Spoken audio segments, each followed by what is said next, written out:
Ladies and gentlemen, boys and girls, children of all ages, the Buffalo Fanatics proudly brings to you. Oh, I don't want to do my wrestling bang, but y'all know what it is.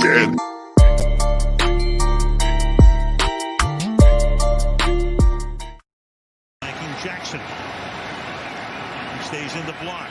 Jackson fires, and that will be intercepted in the end zone by Johnson. Karen Johnson. And only Jackson can stop him now. Too late to the end zone. Touchdown.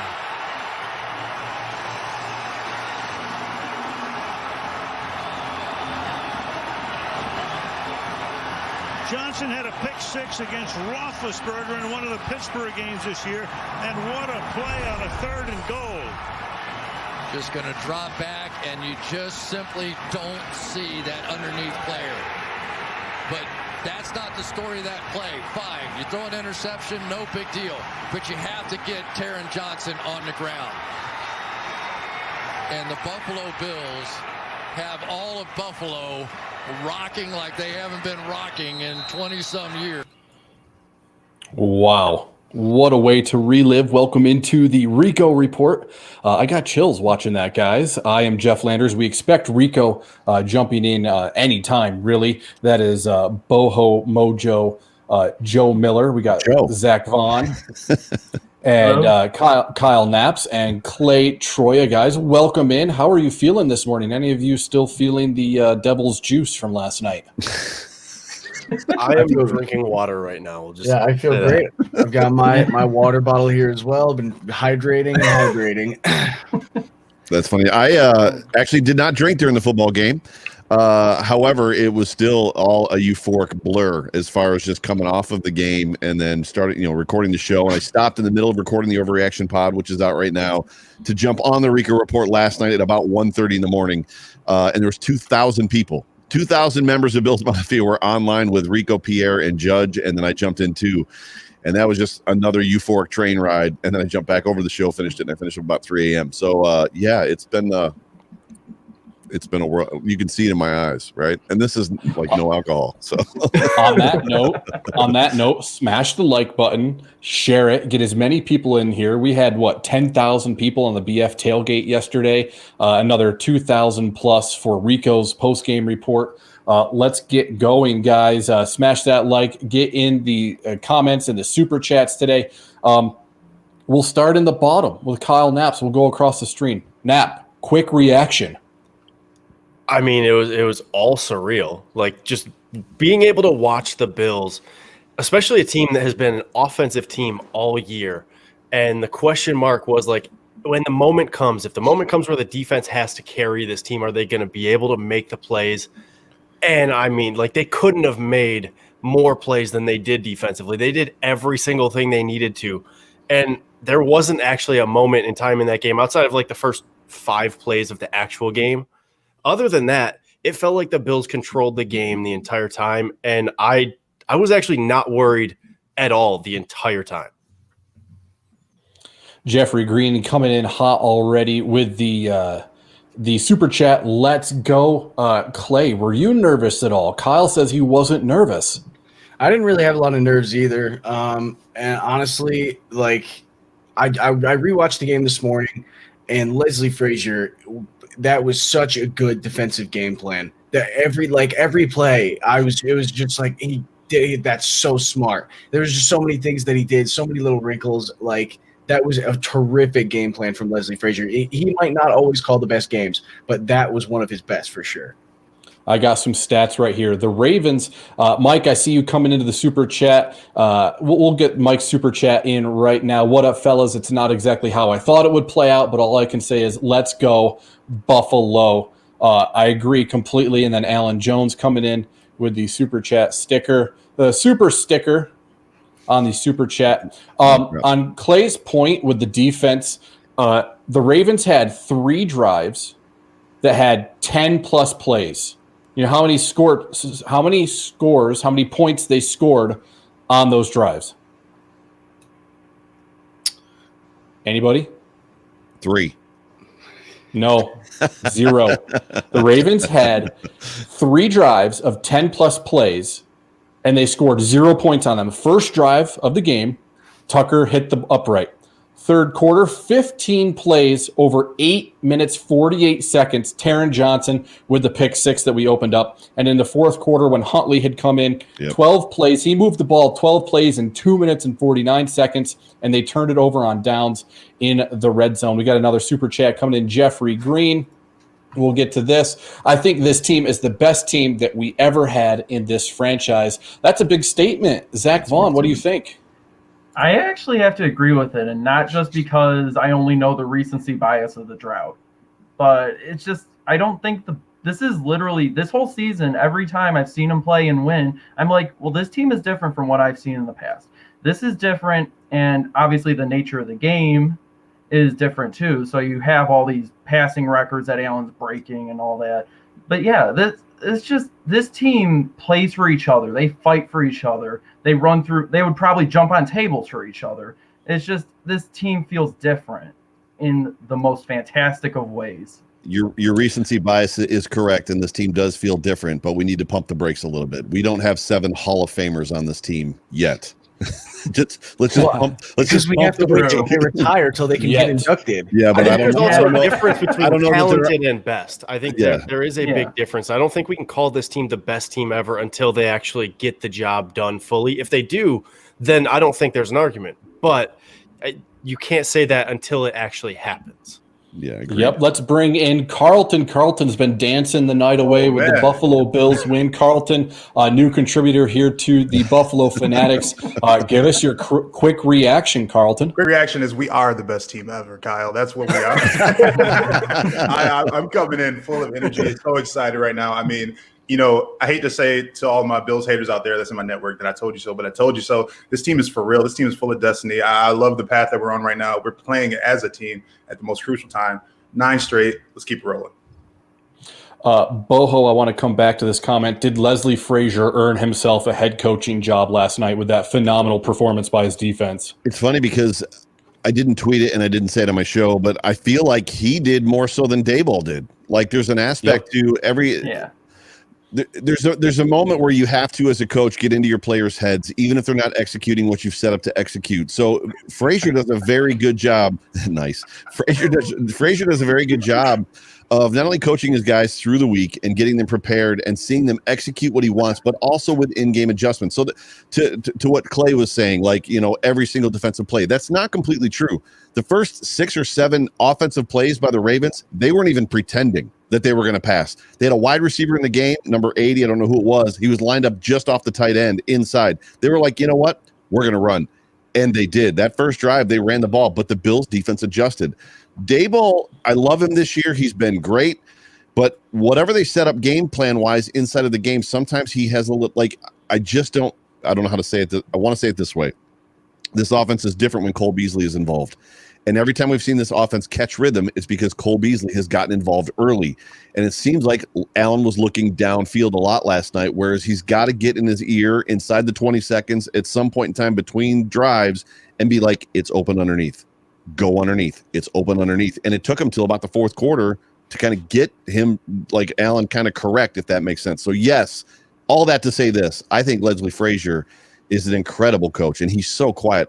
I don't know if he wants to be a head coach. He probably does, but I don't know, man. He has been at the top. He's been a head coach. You never know what the comfort zone is. But Clay, I saw you nodding your head there to what Joe was saying. What do you think? Yeah, I agree. And in the first half, it kind of reminded me a lot of the Steelers game because there were too many things where it looked like Josh was just trying to get the big plays. He wanted the big chunk plays, and the weather was not allowing that. I mean, he definitely had some passes that would have been inaccurate in a dome as well. But you know, I think the one missed touchdown, the Stephon Diggs when he was open, I think the wind had something to do with that because the way that it carried when you saw that from the back angle that they showed later in the game, it did look like that carried, but they were not taking advantage of they really just weren't taking advantage of the things that were in front of them. And it is hard to tell without the all 22 film if those guys were even open to begin with, because I know that they do have 3 really good corners on that defense, and they could have been covering up really well. And you could see a little bit Josh's eyes when he drops back. His first read was almost never there.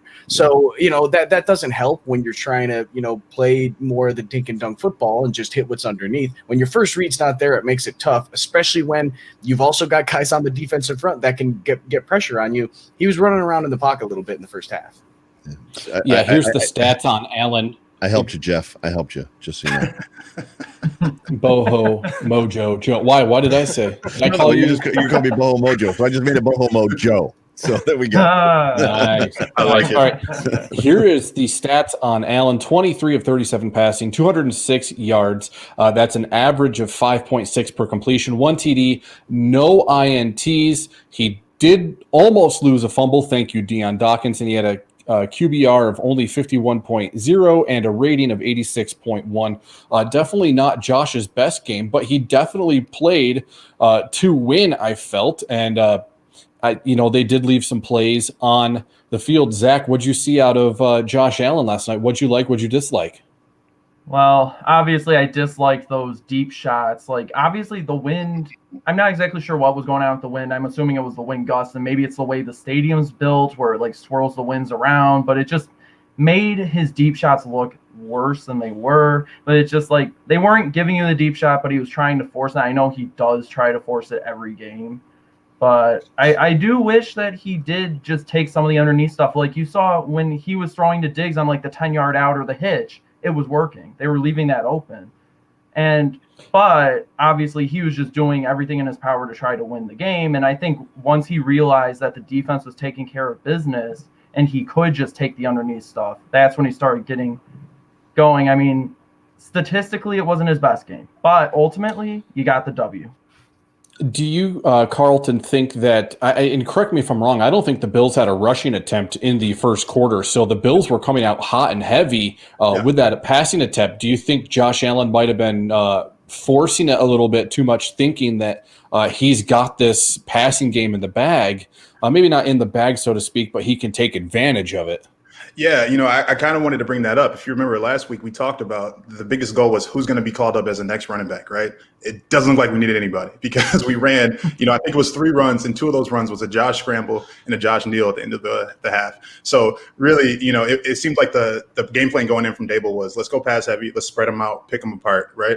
And I agree. I think Josh showed a little bit of arm arrogance in that first half. He was showing off like he wanted to kind of kill him with the one shot right there, but the wind and the weather wasn't really cooperating. So I don't know if it was 100% his fault or if it was a game plan thing there. But what I did like, what I saw was the way he grit through it, right? So he did adjust going into that second half where he did start taking those underneath routes, took a little bit of curls, took quick slants.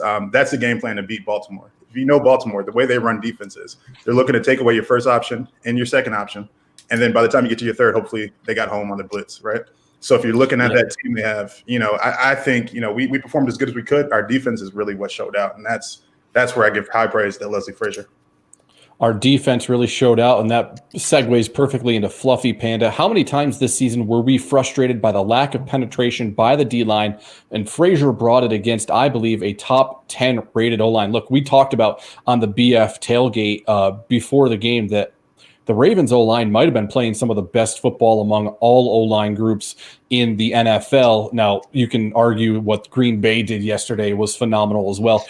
Knapp, I'm going to toss this one over to you. And we've been talking about Frazier to start the show. I mean, we've spent almost 10, 15 minutes on Frazier. What do you think? I mean, we talked about this on the pregame show yesterday, that if the Bills' defense was going to be successful, the defensive line was probably going to have to play their best game of the season. And I think they did that. Like a combination of the defensive linemen and then the extra blitzers. Every single time they needed to make a play, once they kind of figured out the flow of the Ravens offense and what they wanted to do, they were there to make the stops almost every single time. Like they were in the gaps they needed to be. They had extra guys there whenever it was necessary. They did every single thing correct. And I don't know how you could ask for more of the defensive line than what they gave the Bills last night. Here's a quote from Tim Graham over at The Athletic. He wrote this late last night, early this morning. Fears over containing Ravens quarterback Lamar Jackson were quelled before Jackson was injured on the final play of the third quarter. He went 14 of 24 for 162 yards and threw a crippling pick six. He ran 9 times for 34 yards. The Bills recorded 4 sacks, 8 quarterback hits, and 5 pass breakups.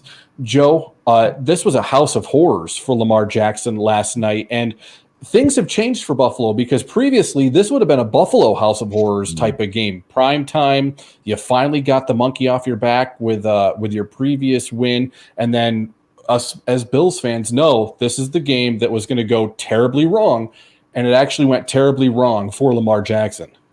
Yeah, there's a point where Bills Mafia, if you were not on the process train before, you need to be now, because literally every step over the last 4 years that McDermott has been here has been inching closer and closer and closer to the final destination. And that final destination clearly is a Super Bowl win.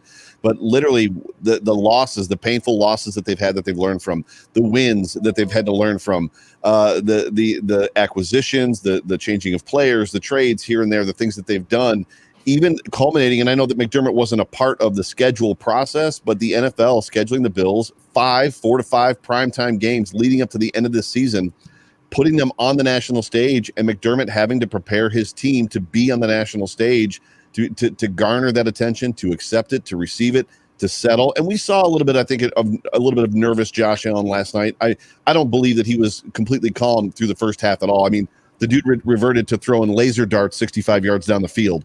I mean, it's like literally every ounce of emotion he had was there. But again, it's just another step. It's another step. And he has done just an amazing job of just getting this team ready to play and learning on the path. And like, there's Super Bowl or bust. Whether it happens this year or not, it's on for next year. It's Super Bowl or bust.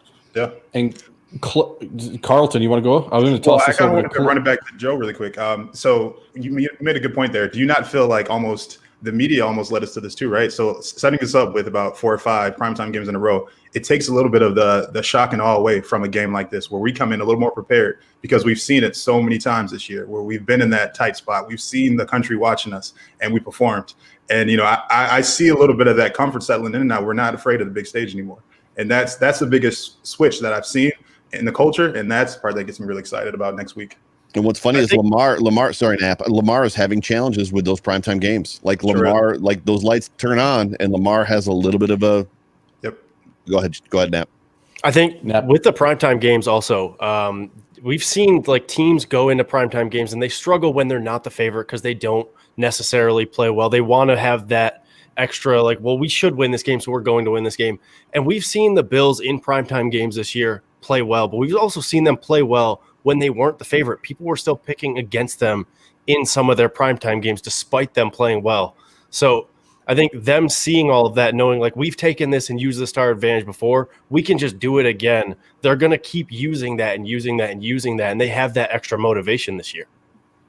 Well, extra motivation to what Joe said is that final destination. They're inching closer to the final destination, which is a Super Bowl victory. And Clay, I wanted to ask you this question.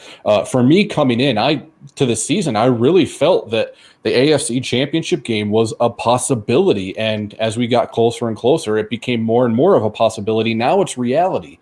Is this the floor for this team? Was this your floor of expectations? And are they just playing with house money now? I mean, the floor for me was a playoff win, so we're already past that. And now, but the thing is, the ceiling is a Super Bowl championship. So we're within the range where we should be. We've passed the floor, and we're still working toward the ceiling. So I think this is the team's right where they need to be. I mean, it's kind of like Joe said, it's Super Bowl or bust. If it doesn't happen this year, it's got to happen soon, because this is a very good team right now. And to have to kind of waste a trip to the Super Bowl almost, or waste a trip to the AFC Championship. I mean, with a team this good, they're going to be playing. They're going to be playing their asses off, because I mean, really, this it's such a good team.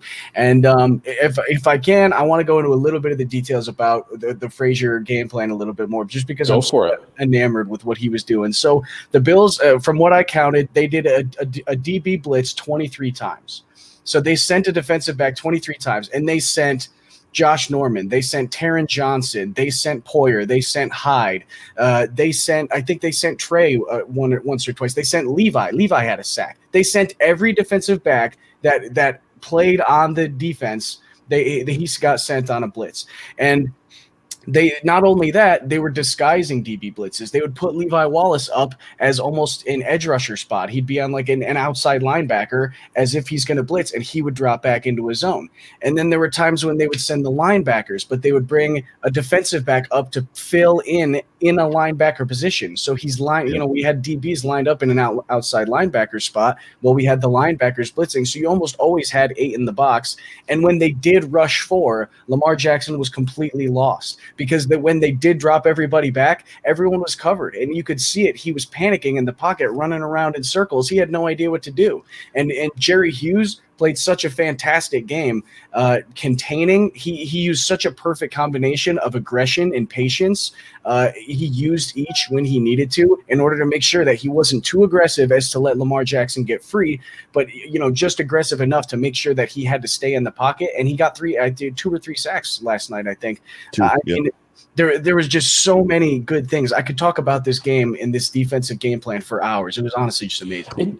For me, that's what we saw in 2019 and 2018 when the defense was carrying Josh Allen in the offense, and we finally got that performance. The defense hasn't. I don't think this is its peak. If this is its peak, we might be in trouble. We need that defense to keep going up and up and up. But it's almost like earlier in this season, Josh Allen said, I'm not letting the defense carry me anymore.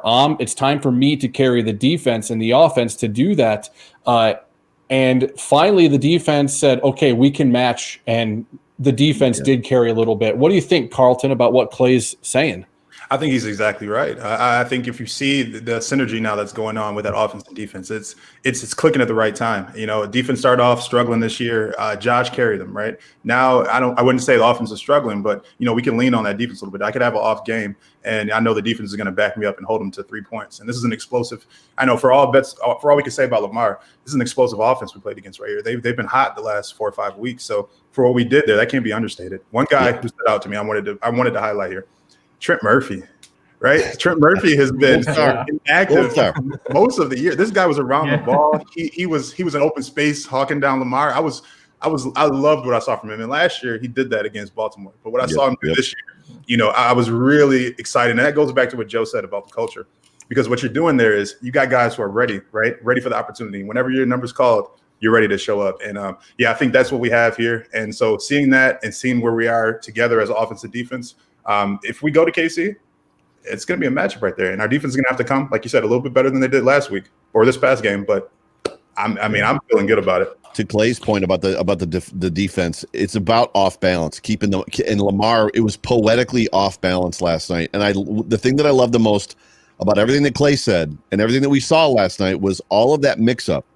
And then when the Bills would just bring 4, and we talked about it in the pregame show and on the Hump Day Hotline, they created that perfect horseshoe that Lamar had to stand in, and you watched the edge rushers and the defensive, like the tackles, not press him. They were just like, they'd just get in, they'd create that arc for him, and then they'd stop and wait. And Lamar was like, I don't know what to do. I don't know what to do. And then he would chuck the ball and he'd be incomplete. Like, it was literally poetic as to like what we read about him being in the longer he stays in the pocket, the worse his passer rating is, the lower his completion percentage goes down. If he's kept in the pocket for 3 or 4 seconds, he literally doesn't know what to do with himself. It was magical to watch it last night. It was perfectly executed. And it's really not just the offense and the defense playing off of each other. Thanks, Mike Lisinski, for the super chat. Zach Vaughn, coming to you with that. Special teams has picked up plays as well. I mean, Andre Roberts had a decent return last night to help out the offense. And then they benefit from the shanked putt by the Ravens. Special teams has been there this season too. Now, you can say Bass missed twice last night. You can argue for the win, but the special teams has been playing well, right, Zach? Oh, absolutely. It is a drastic comparison between last year and this year, especially with our boy Bojo. Mm-hmm. Last year, he had like 79 punts. He was like honestly inconsistent, very inconsistent. And then this year, he leads the league in yards per punt. It's the 4th highest all time since 1939 in a single season. And he does it on the second fewest punts with only 41. And what even amazed me more, on the punt that was ended up being the first down that ended the game because of the roughing the punter, he still boomed it. He got hit in the leg, and he still boomed it right before getting hit. That is just so impressive. And to go back to Bass, yeah, I mean, he missed a couple. I don't know whether we could say it was the announcer's jinx, because Al Michaels was jinxing both kickers last night. You could say, yeah, the wind did play a big part in it. I honestly, and it's just like, I probably would have been more mad if the Bills didn't win. Those guys were over. That's good, Zach. Those guys were overthinking. It got to the point where the wind was almost in their heads, because even the first two misses by Tucker, those balls went straight. And there was an aspect they were like, that ball should move. Why did it not move? And like they talked, I texted a couple people that were at the game, and they were like, well, it's gusted a couple times, but it's not horrible. And I was at the Eagles game last year. That game was horrible. It was hurricane winds. But you could tell, like, by the end of the game, like for both of them, it was like, I don't know what I'm supposed to do. Like, where am I supposed to kick this football to make it go through the uprights? It was, so whether the wind directly did or just played with their minds, it was fun and not fun to watch at the same time. The other thing to add in with Bass and his misses is that if he's gonna miss kicks, that's the game to do it in. Like, miss kicks in a game where the kicks didn't end up actually mattering. And we've also seen him had a couple of games where he didn't play his best. He missed some kicks, and then he got it together the next game. So there's no reason for any of us to believe that he won't get it figured out and be a lot better and probably make all of his kicks next game, because we've seen him do that before. Jeff, I got to jump in really quick. Okay, okay, go for it. Okay, so the one guy that I do want to talk about on special teams who I'm not happy with, and I know you guys, I'm going to knock you down on this one, and you might go against me. I'm not a big fan of Andre Roberts, guys. I'm really not. He's the mystery all-pro to me. I don't see it. I know sometimes he gives us a good field position, but I've seen him cost us these last two games, a couple drives where he could have caught it, ran up and fair catch it. He just mistimed it. To me, I like the little spark I got on McKenzie a little bit more. You know, I'm not on board the Andre Roberts train. I think the wind affected it a lot with catching punts yesterday. I think that was a big difference, because a lot of his mistakes came when the ball was being punted into the wind or kicked into the wind, and it was tough to judge that. So I'm not on board with that. He's a little bit damned if you do and damned if you don't, right? Because first of all, we don't know how he's coached. So that's step number one. You don't know what he's being coached to do. So if he catches the ball at the 8-yard line, Bills Mafia loses their mind because he caught the ball at the 8-yard line and didn't let it bounce in the end zone. If he lets it bounce at the 8-yard line, then Bills Mafia loses their mind because it bounces backwards and they down it at the 9. Not to mention the fact that I had a good conversation with somebody on Twitter last night about the ball that hit the Ravens player, and then he jumped on it. And the guy was like, why would he even take that risk? Well, people clearly don't know the rules. In the NFL, special teams, the rules are if it hits the kicking team's player, you can try to gain possession. If you gain possession and take off and run with it and fumble it 50 yards downfield, the ball comes back to where you gain possession of the football. It's a no-risk play. So it's an unfair criticism of Roberts, not to mention the fact that he is a Pro Bowl player, perennial, like every year. Teams kick away from him, and they try to make it as hard as possible for him to get the ball and return it.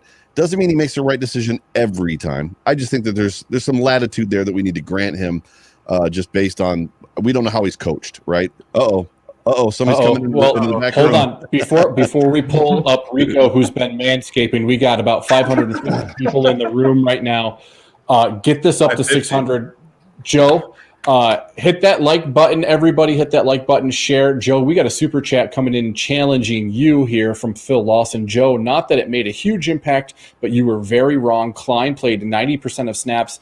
LOL. I said how much impact he will have. You said he wouldn't play. Go ahead and defend yourself on this one. Yeah, Phil, I didn't say he wouldn't play. I think the original question was, and Clay can correct me if I'm wrong from the Hump Day Hotline, is I believe you asked if we would see Klein more, and I said I expected us to stay in our base nickel defense with Edmonds and Milano in. And I'll be honest with you, I didn't mind seeing them kind of shift out of that and play different. I'll tell you this, every single person on this panel, if you know anything about football, including me, on the Ravens' very first third down play, 3rd and 2, in the first quarter on the very first drive, Klein is lined up 2 feet into the neutral zone, and I'm screaming at the television. Like, I don't even know how you're not calling a timeout there. Like, so let's just be honest. Klein didn't play perfect. He played a lot. He did his job just like Trent Murphy, but let's not like go on some parade for AJ Klein. I'll take some credit. In there, he played 41% of the snaps. Oh, he did. Not 90. Yeah, I'm looking at that. As soon as I saw that, I looked it up because I know Sal Capaccio always puts it out after every game. Yeah. He played 32 snaps, 41%. 40 is close to 90. AJ Klein, it is. Yeah. It did feel like he was out there a lot though, and I think they used it was all part of the plan. They wanted those linebackers in there when they were blitzing extra guys because Matt Milano went on blitzes too, and AJ Klein went on blitzes. So it was just who they were sending and when they were sending them. It was all part of the confusion that Frazier wanted to create. So I don't have a problem with him being in. I thought that was pretty good still. Yep, I think we lost Rico here. Did he freeze up? I moved him out because I don't think he's ready yet. So, Rico, you ready, buddy? Yeah, he's not ready. He's 1 minute. All right. Okay, we got a super chat coming in here from Young King. Quarters defense, man high underneath the zone. Great defensive plan, Leslie Frazier. We've been talking about this all morning. Morning for me, afternoon for you guys on the East Coast. Frazier earned himself a head coaching job, I think, last night more so than Dable did. And we've been over that. Thank you, Young Kim, for the super chat. And I think we got one more coming in from Jeffrey Green right here. Rico, Jerry Hughes had 2 sacks. I called it. When Rico comes on, we'll get Rico's thoughts on Jerry Hughes. So we'll hang on to that one for a minute. But, guys, Browns or Chiefs? There's something to be said about going into Arrowhead and defeating the defending Super Bowl champions with the defending Super Bowl MVP, but you can also have the AFC playoff championship game at home. What are we taking? I'm going to start with Kyle Knapp and the stash galore. I want to have the easiest path to a Super Bowl win possible. I understand people saying, like, I want to beat the best. I want to play the best teams. I want to play the MVP. I want to play all this. I don't care about that. At the end of the day, the only thing that matters is if the Bills win the Super Bowl, they won the Super Bowl. Nobody cares about how they got there.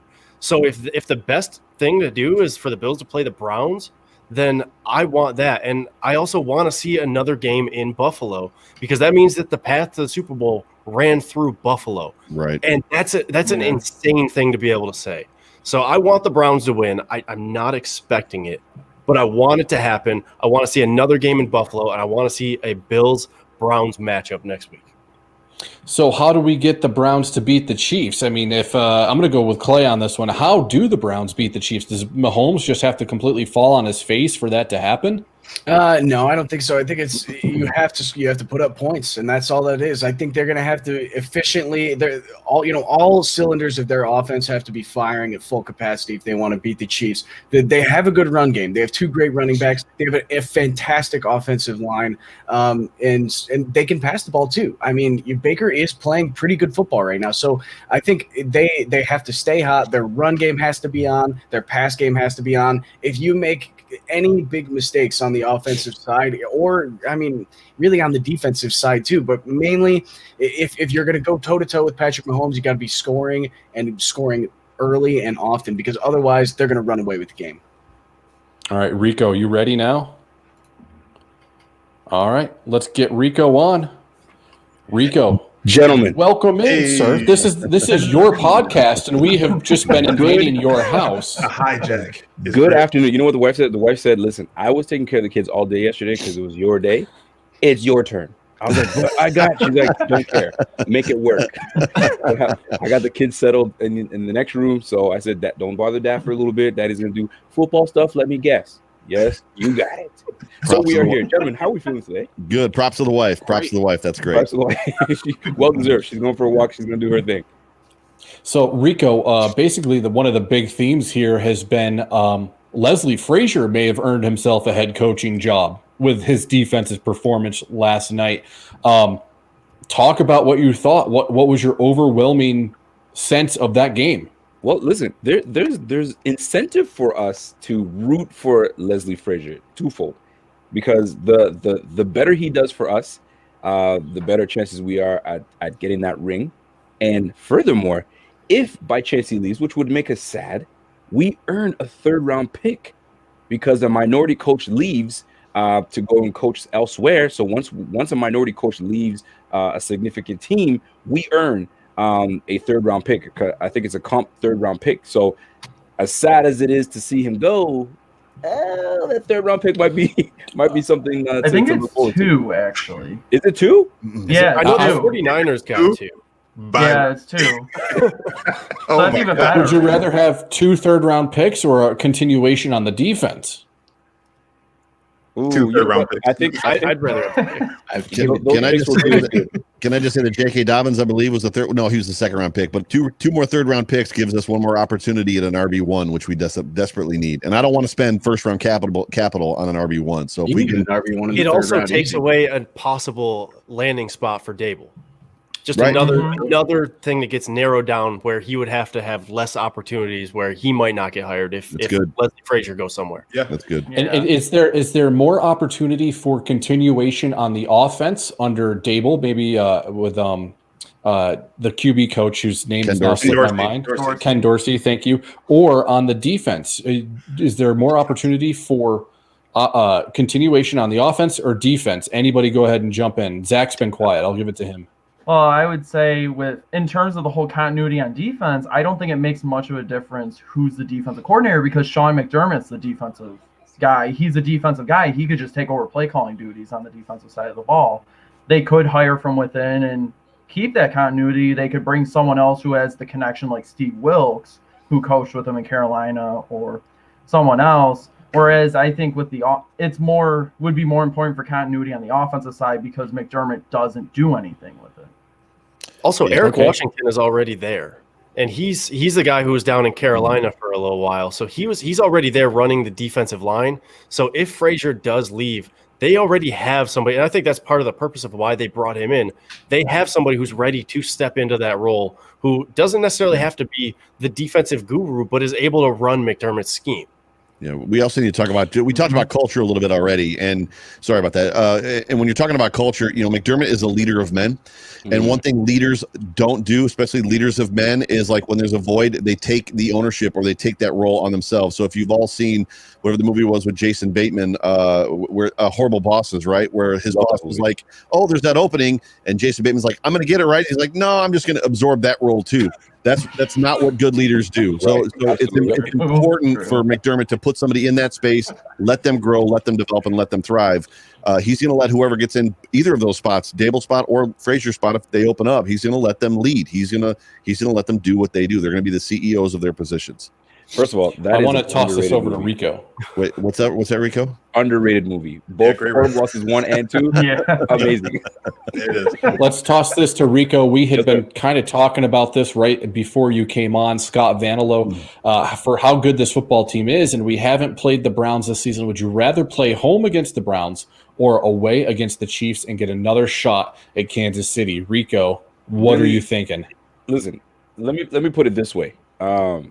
Do you guys remember who we played Week 13? Just throwing out at the top of your head? No. San Francisco, by looking at my board. I had to look at it. Oh, you had the board. But if you weren't looking at the board, you wouldn't know. So to me, it doesn't matter who we play. Who would I rather play?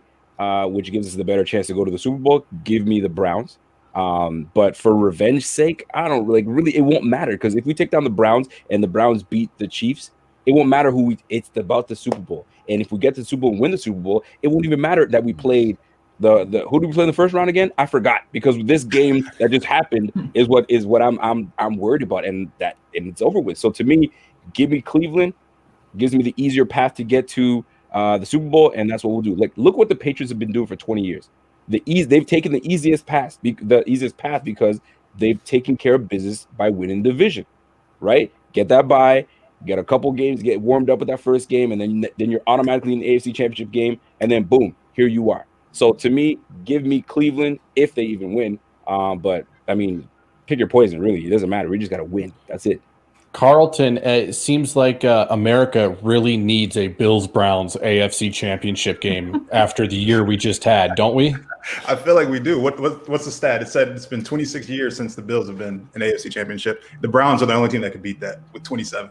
So to see those teams come together right there. Come on now. That you got the two teams I think that have been, for lack of better words, like shed on throughout the league, throughout the fan bases. We've gone for year after year after year of seeing these losses and seeing these teams, and we still wear, the name on the sleeve, right?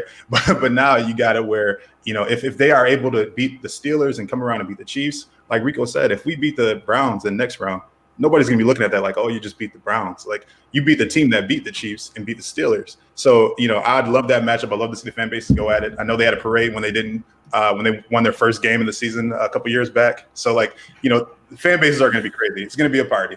So either way. I forgot about that. Remember that? They threw a parade just over winning one game. Yep. We can't. Yep. We can't They unlocked a fridge full of Bud Light after they won that game as well. Yeah. I think I can tell you, Ohio went wild when that happened. Just people were going crazy here. Yep. I was in Columbus. I was in Columbus with Knapp when that happened, so I can confirm. Yes. Oh my God, they're like our distant cousin to Bills Mafia. I feel like they're the ones that you go over their house for a little bit, and you really want to go home, but after you leave, you're like, they're pretty cool. I did miss them. I feel like I'm getting from the Cleveland fan, so I'm rooting for them tonight. All right, real quick, Clay, I gotta hop out. Okay, go for it. I got some stuff I gotta do. So good talking to you. Go Bills. Go Bills. Go Bills. Peace out. Go Bills. Clay, we got the super chat I've been holding on to. I want your take on it. I actually think the Browns win today. Mahomes hasn't played in 3 weeks, no CEH, and Cleveland has been rolling. And I think I asked you earlier if Mahomes had to fall on his face, but what about momentum? What about momentum for the Browns in this game versus what we could see a rusty Patrick Mahomes? I don't think it happens, and that's just because I don't think the Browns won last week. I think the Steelers lost. Because really, it was so fast into that game that the Steelers had already put themselves out, and then Ben Roethlisberger still threw for 500+ yards.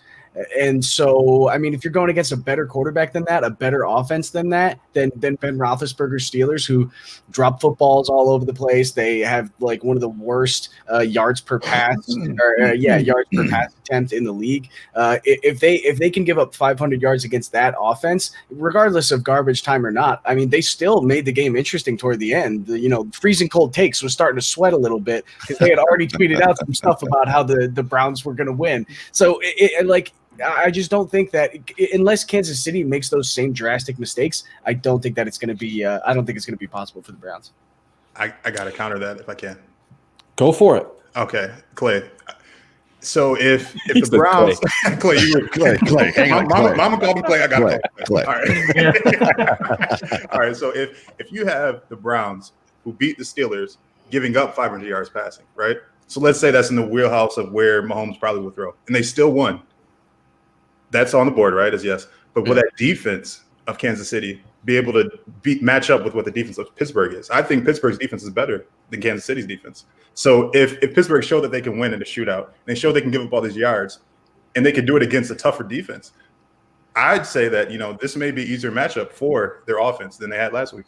But you have to think, Roethlisberger, I think, threw 4 interceptions. Right, that's the big difference. Interceptions, and the first play of the game, the Browns got a defensive touchdown. So I just I don't think the Chiefs are going to be able to give up those things that would allow the Browns to score that many points. I think the Browns are still, honestly, I'm still scared of, to a certain extent, I'm still worried about both of the offenses. Whoever we end up playing, I'm still worried about both the offenses because the Browns do have a very effective run game, and they can pass the ball effectively as well. So when it's a two-dimensional offense like that, it's almost scarier than just having to stop Patrick Mahomes in that pass game. Can I add to that? Go ahead. Throw Javian back up there real quick. Yep.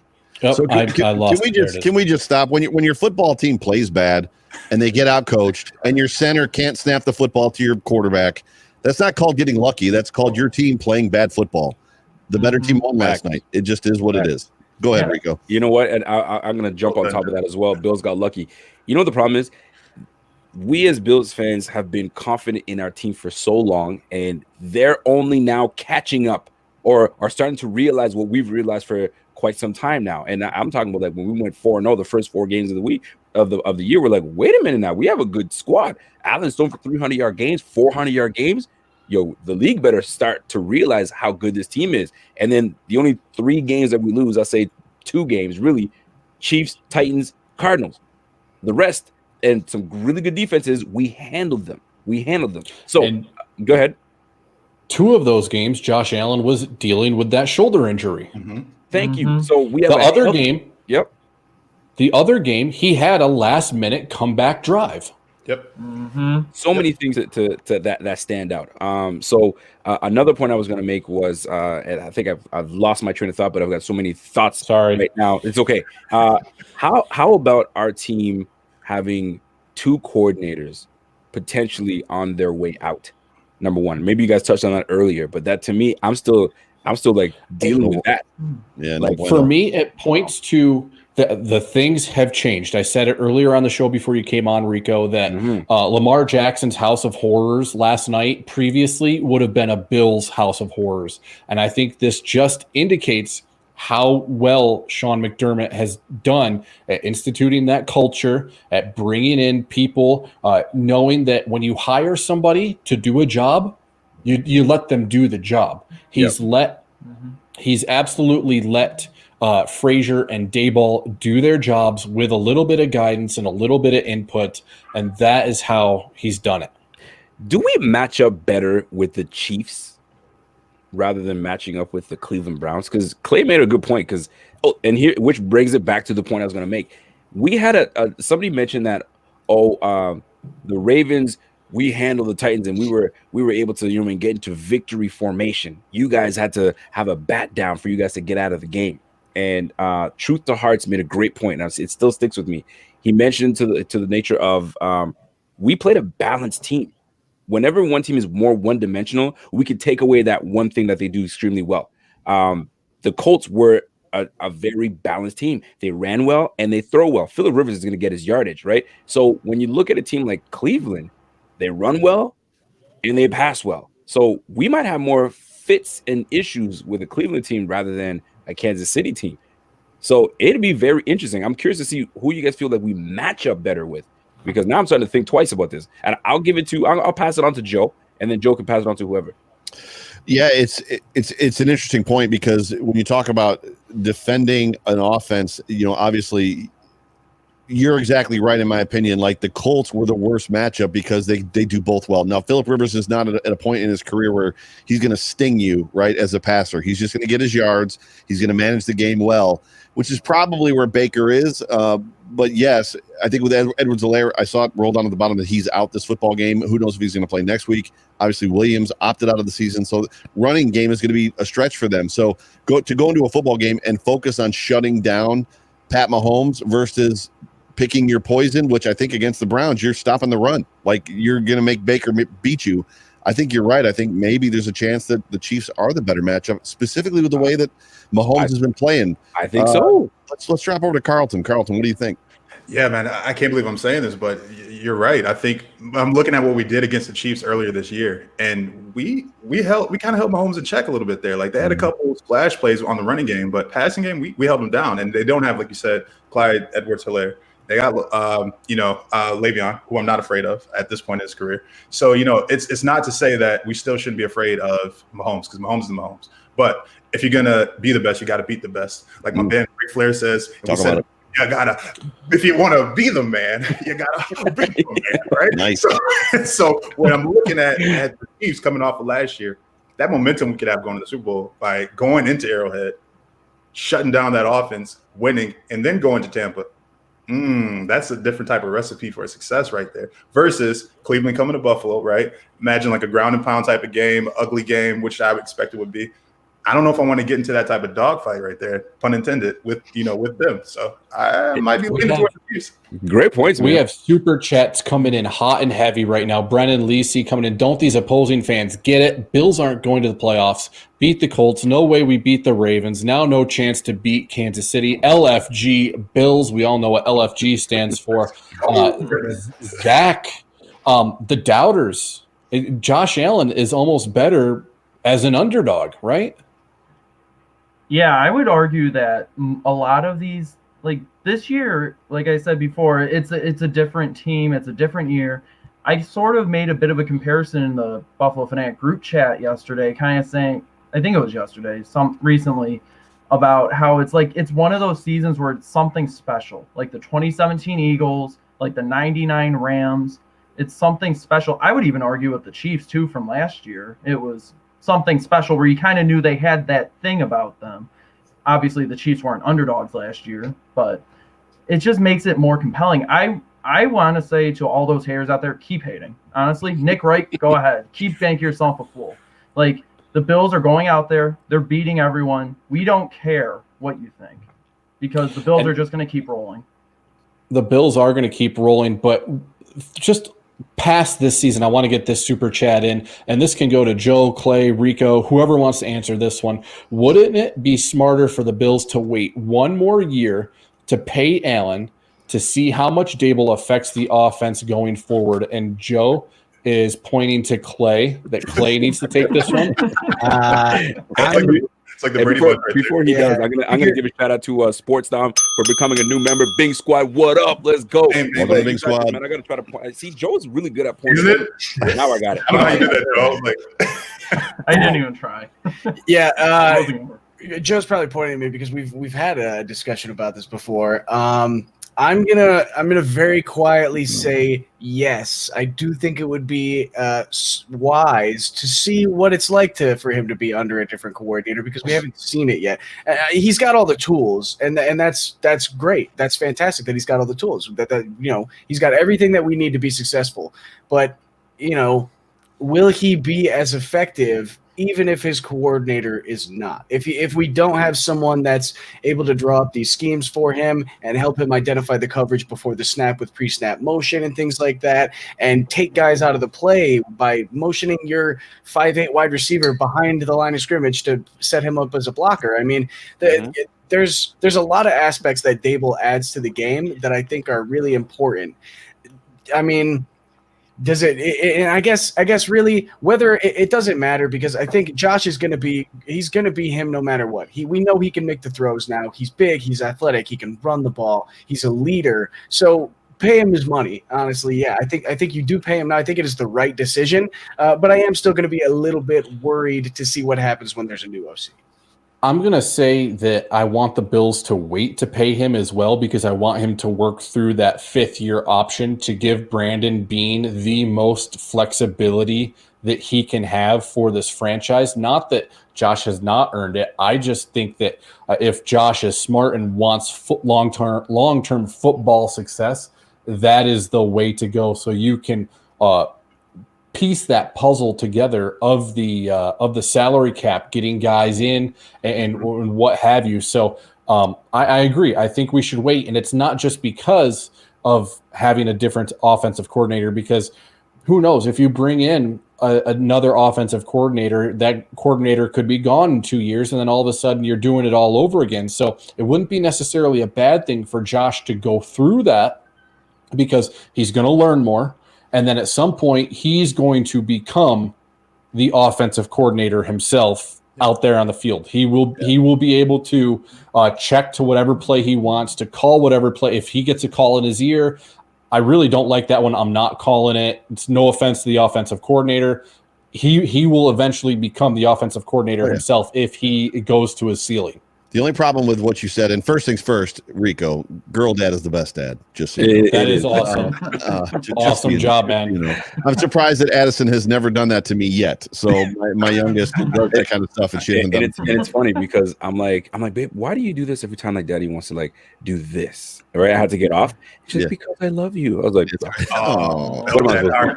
So Jeff, we'll do it. Jeff, to your point, what you just said has been proven to be somewhat untrue as far as contract structure based on what Kansas City did with Mahomes. So Kansas City extended Mahomes. Yes, it was for 10 years, but the 10 doesn't have to be the number. So the number could be 7. The number could be 6. The number could be 8.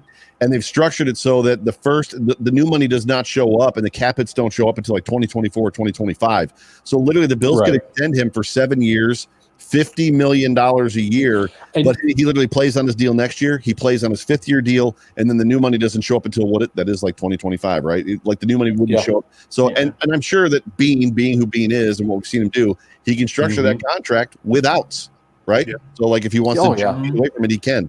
And I think that was the biggest criticism about the Kansas City Mahomes contract is nobody's been able to figure out how they can get out of it. They're kind of screwed. Like Mahomes is the guy for 10 years. They're stuck. I agree. Not a bad thing to be stuck with, though. I was gonna say, oh man. No, No, my thing there. Oh, sorry, Rico. Go ahead, Go Carl. ahead. Jump in. No, I was going to say, we also got to remember who Josh Allen is too. So outside of the progression he's made, look at the man he is, right? This is a guy who loves being in Buffalo. He's humble. He's aware of the work he has to do. He's not the type of guy that I see holding out or causing a fuss over it. I think he's going to be a type to do what's best for the team. So yeah, I'm on board with that. Can I say that it was super like nothing great or nothing exciting or anything, but when the two of them together, Josh Allen and Stephon Diggs yesterday, were doing that side-by-side interview and just watching them how they're looking at each other, I was like, fam, that combination, like this early, how great it's like a Marvin Harrison and Peyton Manning, where there's nothing that better than that. It's almost just as good, right? So that's because you need to get yourself a wide receiver that looks at you the way Stephon Diggs looks at Josh Allen. You saw the look in their eyes. It was love at first sight for sure. If I can briefly interject on that. Sorry, Go for it, Zach. We need a nickname for Diggs and Allen. Is it Diggs-Lin or let's not. Alex? You know what? I'm with Joe. Let's not. Let's not. We don't need a nickname. We don't need a nickname for everything. No. Let's not. The only thing I'll say about this is that I think it was last week I wrote an article on BuffaloFanatics.com where I did my end of season awards and superlatives, and one of the superlatives was the class couple. It's Stephon Diggs and Josh Allen. They're the class couple. They're sure. Sonny. There are Sonny and Cher. They go together like Rama Lama Lama and Kadinga Ding. So is that a Grease? it's just like it's just. I'm sorry. It's just there's no other perfect choice for that. It's just it's like they were made. They complete each other. It's just it was. It's Can we do that again? Complete me. You complete me. Yeah, You when's Brother complete gonna drop me. that? I saw a question on there that said, "Do we have a nickname for the defense?" And We call them defense. Yeah. That's D with a fence. Yeah, there it is. There you go. Unless you're in Canada, then it's fence with a C. That's There you the go. difference. Absolutely. Yes. Rick James says, I have been trying to tell Rico Josh will give them a team, and I absolutely hate when people say this. I hate it. And I don't like using the word hate, but I think Josh will give the team a team-friendly deal and said he was going to slap me. Listen, I will slap you with that nonsense, but listen, why would Josh give the team a team-friendly deal? Would you give your job that you've outperformed, you've done extremely well, and they've in your contract you were supposed to get renewed and given a boatload of money, but because you love the company so much, you're just going to give them a hometown discount? Why the heck would you do that? You play to win the game, but a lot of these guys go to college, put the hours into the gym, not because I just get to play in the NFL, because I get to take care of my family. I get to take care of my kids. Like, why would you give a team? Listen, this homerism of people thinking that because they love the city so much, we're going to give them a good old deal. No, I want to get paid just like my counterparts are getting paid. Yeah. Josh Allen, and this perfectly brings in my next question that I was going to ask you guys. Josh Allen, let's say Josh Allen faces Mahomes, takes down Mahomes. Are we opposed to Pagula and them giving him the same type of deal that Mahomes has? Would you guys be opposed to that? That means you're locking down your franchise quarterback for a long time. You don't have to worry about that quarterback forever. I mean, for a while. Not opposed. No, I don't think I'm it's not opposed. Sorry, who's? Sorry. I was gonna say if he leads us to a Super Bowl, then you just give him the whole city. Like, to be honest, you give him everything. You just shut up and take my money, because he will be the best quarterback in Bills history. It's just, give him ownership, give him everything, give him like the John Elway deal. Like, you could give him ownership in the Sabres. Patrick Mahomes bought into the Chiefs or into the Royals. Did we change the locks in the city yet? Have we changed the locks in the city yet? Can we get the key back from T.O. or not? So. T.O. still has access. It was just scary. My biggest fear, and this is an outlier fear, and I think that all of you will probably understand it and get it, because Buffalo fans, Bills Mafia is unique, and we are very passionate. However, we have the aptitude and the ability to run players out of town at times, specifically if the tide turns or the emotion turns. All that to say this, we know how we are.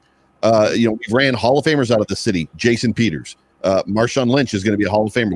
We Bills Mafia ran them out of town. If you don't want to be here, then we don't want you here. And we ran them out of Bills town. Mafia voice, right? The worst thing that could happen is the Pagulas insult him and lowball him and literally pit him against the city to where it's like, well, if you want to be here, you'll take a deal to stay here with us. I hope they don't do that.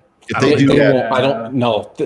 Bean and McDermott won't allow that. And part of the reason that happened from 2000 to when the Pagulas took over, even through Rex Ryan, was because of the culture that had deteriorated with Mr. Ralph Wilson aging and not having as much control. And we talked about that on the BF tailgate yesterday. There was a lot of infighting, a lot of power struggles among people that should not have been in positions that they were in. Russ Banner.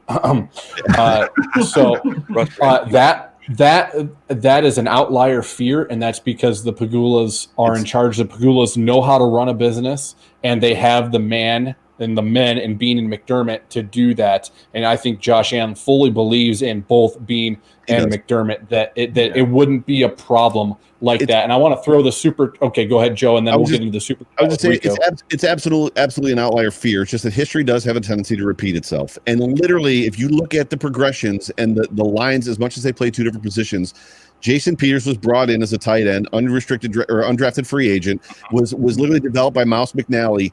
And like, we saw the trajectory. We saw that this kid was going to be, he hadn't reached it yet. It was like, wow, this kid might be like really, really good. He wanted more money. He deserved more money. And all of a sudden in Bills Mafia, he wasn't worth it anymore.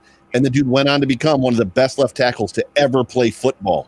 And it's an outlier fear. Change of scenery helps too sometimes. Rico, I want you to get in on the super chat here. This one is targeted specifically for you, so get your bell out, buddy. Carl says, Rico, can't they pay him handsomely, but structure it over 20 years to stretch it out so the cap hit is minimal? That is team and player friendly. I think they can do that. First of all, with I'm just going to pull this up. A 20-year deal. Like, come on. Like, some Bills fans. I mean, I'm not even putting comment. It's just like, no, we're not going to give no damn 20-year deal. We're going to give something that makes sense. I mean, at the end of the day, it's guaranteed money. Guaranteed money is what matters to these players. Is how much are you giving me guaranteed so I can take care of my fam. I don't care how you structure it. You know what I mean? You want to put it for 25 years, but I'm guaranteed this it is what it is at the end of the day. Bean, one thing I will say about Bean, though, the way he structures his deals in favor of the team is he gives himself an out. He doesn't get buried in deals. He gives himself a great out. Like, I mean, for instance, Mario Addison. I think we have an out in Mario Addison, not next year, but I think next year's is last year. And I think that's when we have the out, which is perfect because to me, Mario Addison, we were on the hype of the Mario Addison with 4 straight seasons with 10 sacks. Mario Addison had a good year, but there are some moments where you're like, oh, who missed that time? Damn, Mario Addison? You were supposed to be our closer guy. That's supposed to be the guy. So he structures his deals where he can get out of these deals. So a guy like Josh Allen, he's going to structure it just right.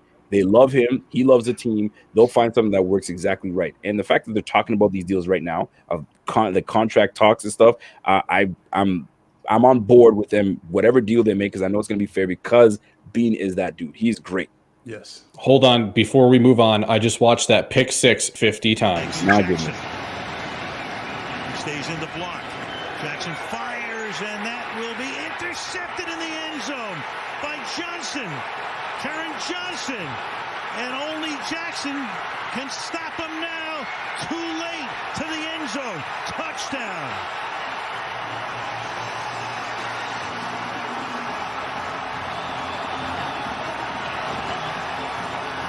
Johnson had a pick six against Roethlisberger in one of the Pittsburgh games this year.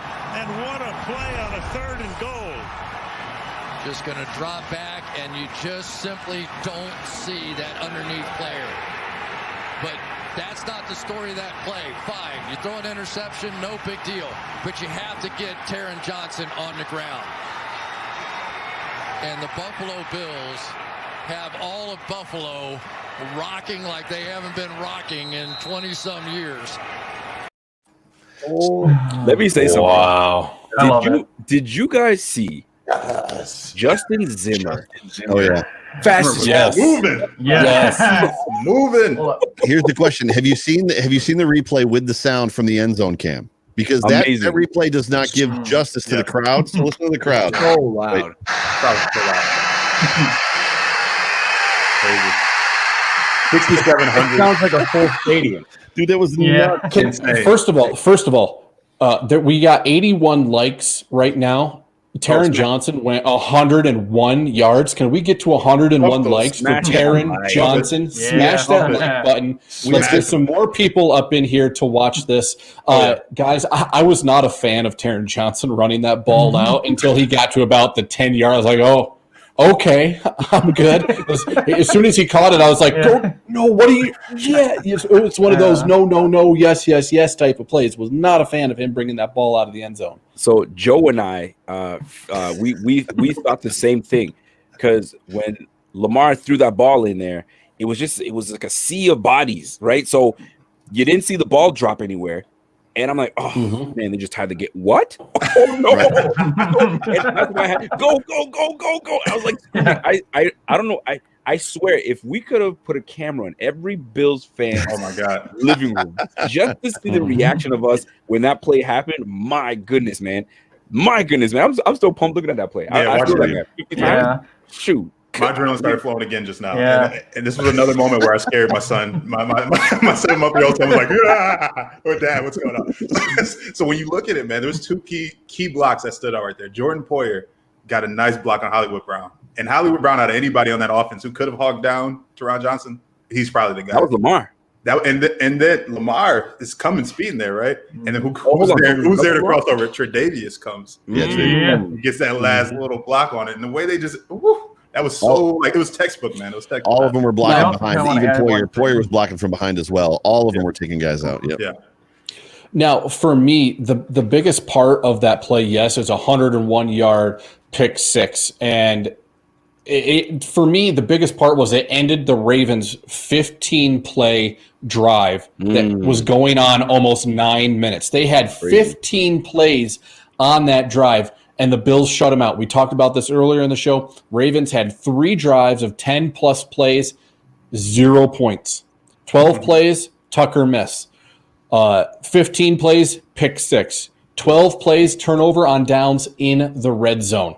Fantastic job by the defense. Taron Johnson coming up again, his second pick six in the last 6 weeks. Weber State, shout out to Big Sky Country, Big Sky Conference. Weber State, 2 hours down the road from me right here. So just absolutely love this defense coming through. So Pierre coming in. Yeah, so he's chiming in on the comment of like hometown team discounts and so on and so forth, right? Brady started taking discounts after he got his hefty first and second contract. So when you get to become a veteran guy and you've made your money in the league, yes, now you can start discussing, all right, I'll take a little bit off so you guys can bring me some talent, because I'm only getting older and I'm limited with the time that I have left in this league. Not Tom Brady. I don't know what is in this guy's system, but nobody takes a hometown discount as a first year, as a first on your first contract at that. Shame on you, whoever thinks that's going to happen. Generational money. Yeah. Tre'Davious White said it. Generational money. There you go. It is generational money.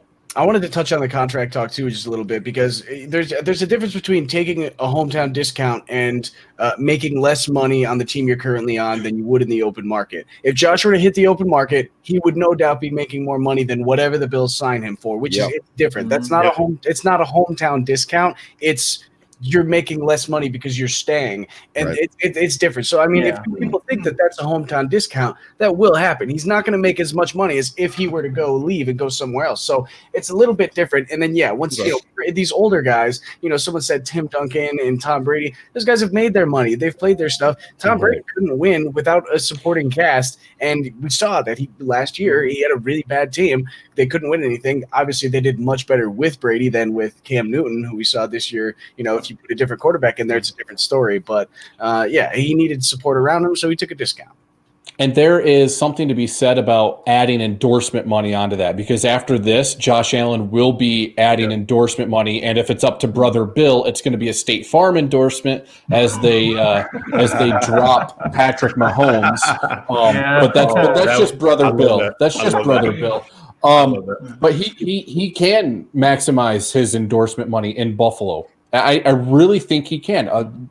Because of the franchise, because of Sean McDermott, they've shown that they can do things the right way, that they can win games now. He can maximize his value in Buffalo.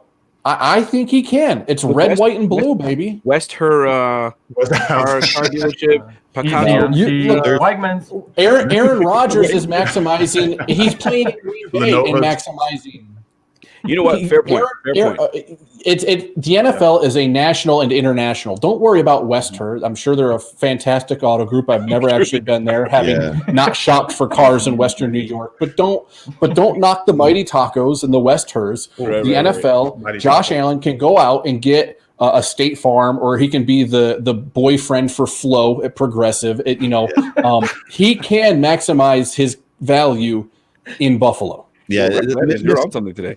Misnomers by Bills Mafia. There's a lot of them because we live in this shell, right? That is the Buffalo market. First of all, the first one will be the stadium. That somehow like somebody local has to pay for the naming rights of our stadium. No, that's not true. We had 4 primetime games, and we're going to have 3 or 4 next year on at home, and that's what they want. They want that name out there. So we're going to end up. They said there's a deal close. We don't know with who. There's a national sponsor coming, and believe me, if Terod could get a national deal with Toyota, they're going to line up for Josh Allen. Especially, championship game, he's going to get national deals. He might not be the next State Farm guy, but you might see him and Diggs on commercials together just because of that relationship. Like, the money's going to start coming for him. It's not long now.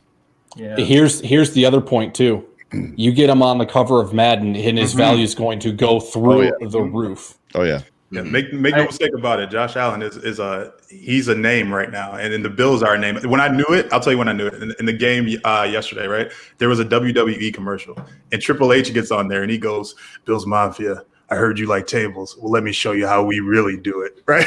So when I saw that, I was like, "We made it. We made it as a standard." And in my WWE form, I gotta go promo mode really quick. Talk about Josh Allen, the contract mode, right? So make my glasses ready for this one. All right. So getting serious right here. We gotta get real serious. Nice. Okay. All right. So when I think about Josh Allen, I think about this. I go T.O. and I say, that's my quarterback, man. That's my quarterback. All right.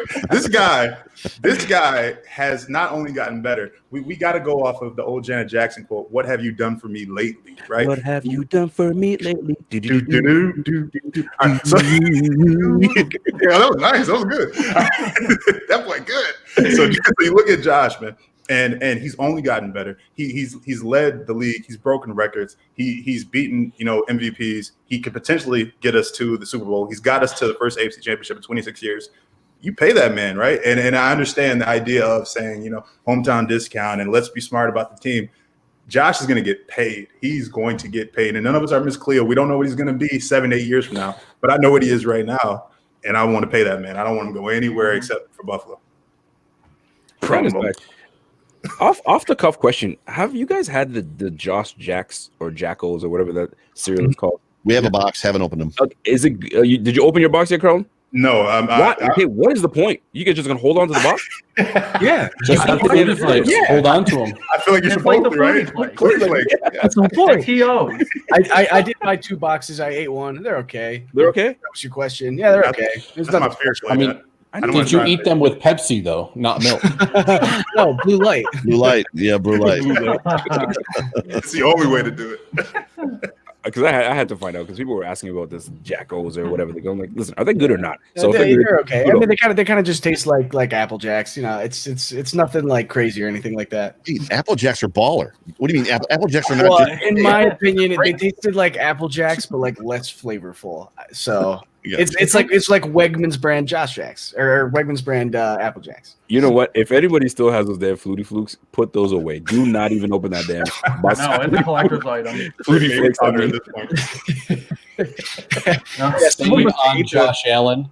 How about give Josh Allen $34 million for 6 years? Look, that's nowhere near the deal Patrick Mahomes just got. So I'm not sure. 34 years. 34. It could be 34 years. Maybe he's missing a zero. I think he made $340 million. for 6 years. Maybe he's missing a zero.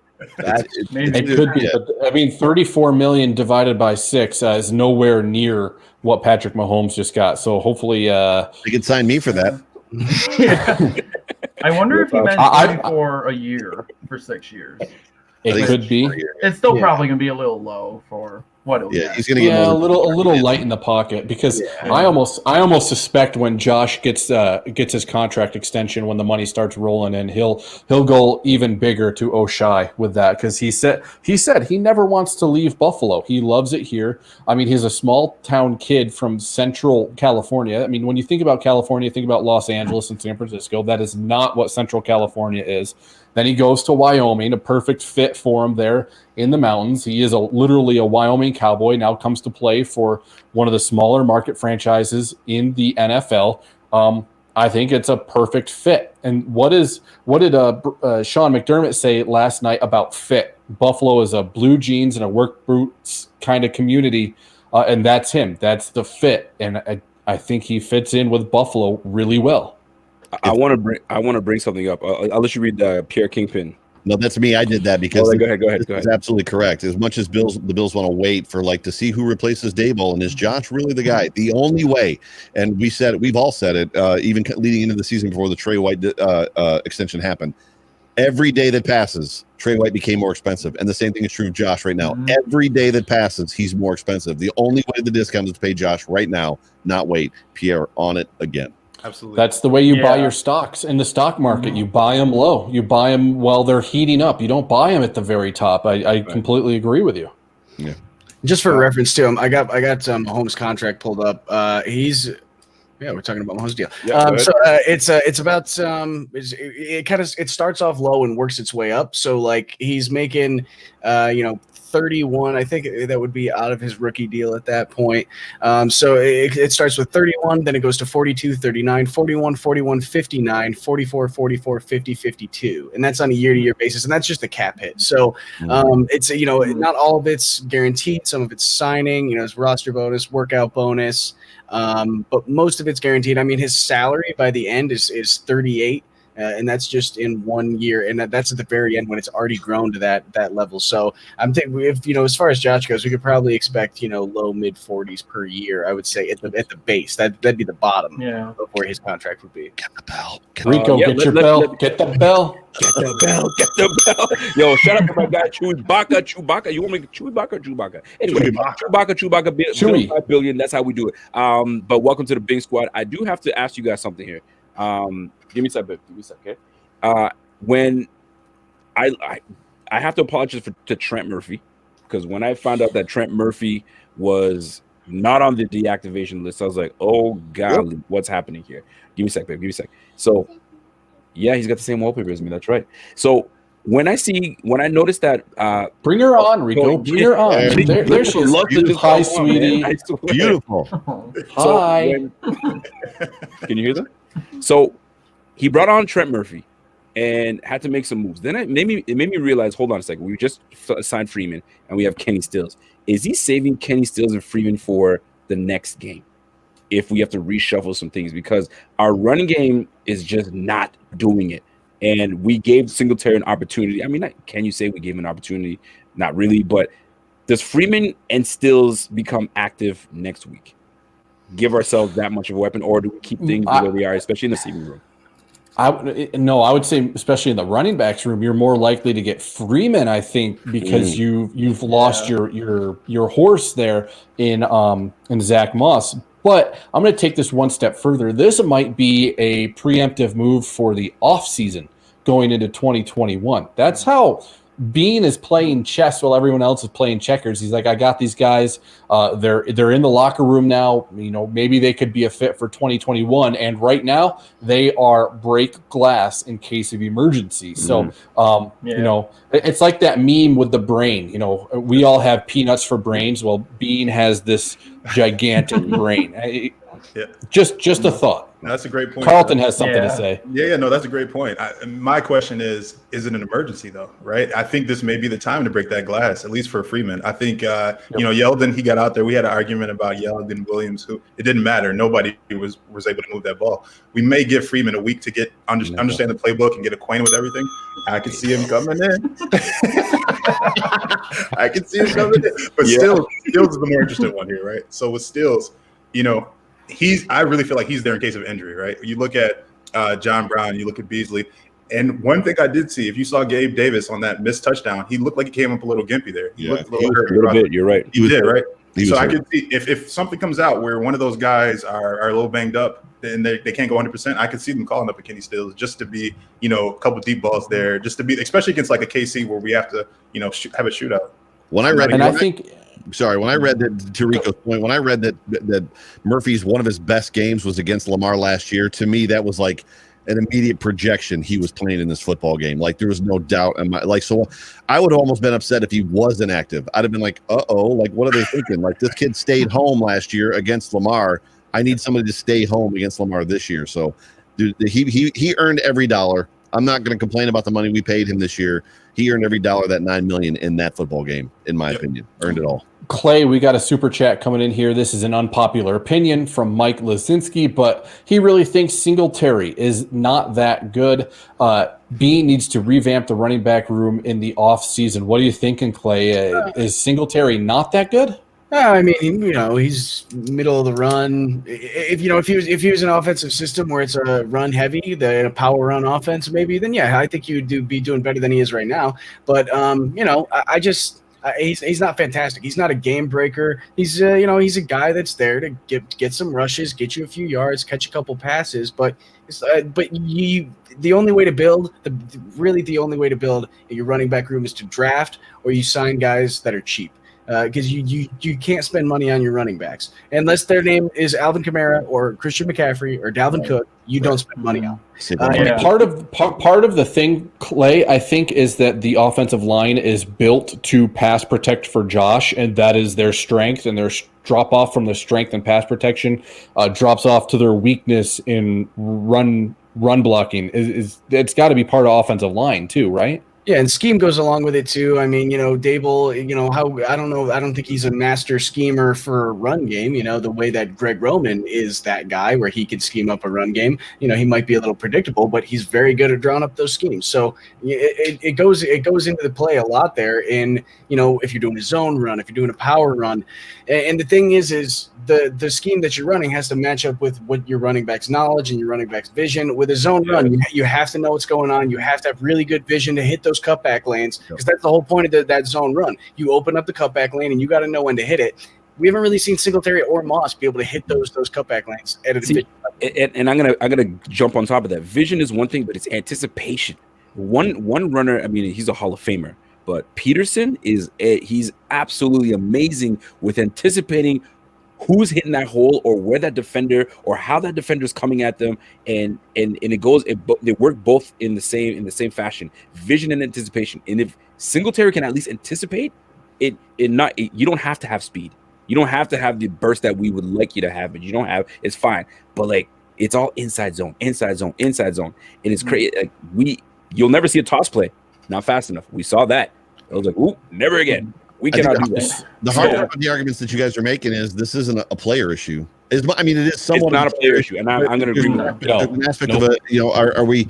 It's last year. Are we asking the players to execute something they can't execute, and then going, well, we just didn't execute? Well, that's because you're asking a duck to fly, or whatever the reference is. You're asking something to fly that can't fly, a penguin to fly. Like a penguin is a bird, but it doesn't fly. Like yes, he's a running back, but he's not its own scheme running back. I think, there's guys out there. Isn't Naheem Hines a free agent this year? Go get me Naheem Hines. Let's see what he can do behind the stuff. Hey, I like Naheem. He's not going to cost a ton of money. It sounded like Zach has something to say. Zach, you've been trying to get in here. Yeah, I was just having this thought because we're talking about it. Yeah, it's just like it does seem like the run game that the Bills have been trying to establish. It is very predictable. It's like a stretch run inside zone. But what I noticed, I remember in the Chargers game, they did that college-style draw play, and that worked really well. I think the Bills just need to vary up the run a little. Make it a little different. Even if you have to go off-center on those, that college-style rollout draw play where you pivot the center to a different thing. Like Mitch Morse is pretty good as a lead blocker. Like try to mix up the run a little. But I would even say going into the future, here's a question to pose. When Dable leaves, do we need a run game coordinator? Like, do we go with like what Sam Fran did, like what McDermott had a couple of years ago with Juan Castillo? Do we need a run game coordinator to figure that out? Bring and maybe back like Anthony Lynn. Bring back Anthony Lynn. That's all. That's right. Not as an OC. No, Not as OC. Run game Just running no, back. not as OC. Run game coordinator would be a totally different thing. Maybe Clay as a was running quick back to say, not as coach. OC. Yeah, not as No. OC. I think that. Well, we'll see. I mean, I do have an idea for. I have a couple people in mind. I'm going to write an article about this in the off season about candidates for the OC job, assuming they haven't picked anyone yet. But we'll see on that. Who wants to take this super chat? Bills need to make Najee Harris their first pick in April. That would be like adding prime Marshall Faulk to this team. We'd be unstoppable. I don't know. Drafting running backs. I'll take it. Clay, He's I would available love to right Clay now. on it, but Clay's like, I'll take it. Do not draft a running back in the first round of the NFL draft. That's what I was looking Thank you, for. Clay. Yeah. Go look for the past 10 years at all of the running backs drafted in the first round of an NFL draft, and then go tell me if that was the best running back, or if the first one picked, or if any of them picked, if they were the best running back in that draft. It's almost never true. Dalvin Cook, he was drafted in a great draft class of running backs. You could argue he's the best running back in that class, second round.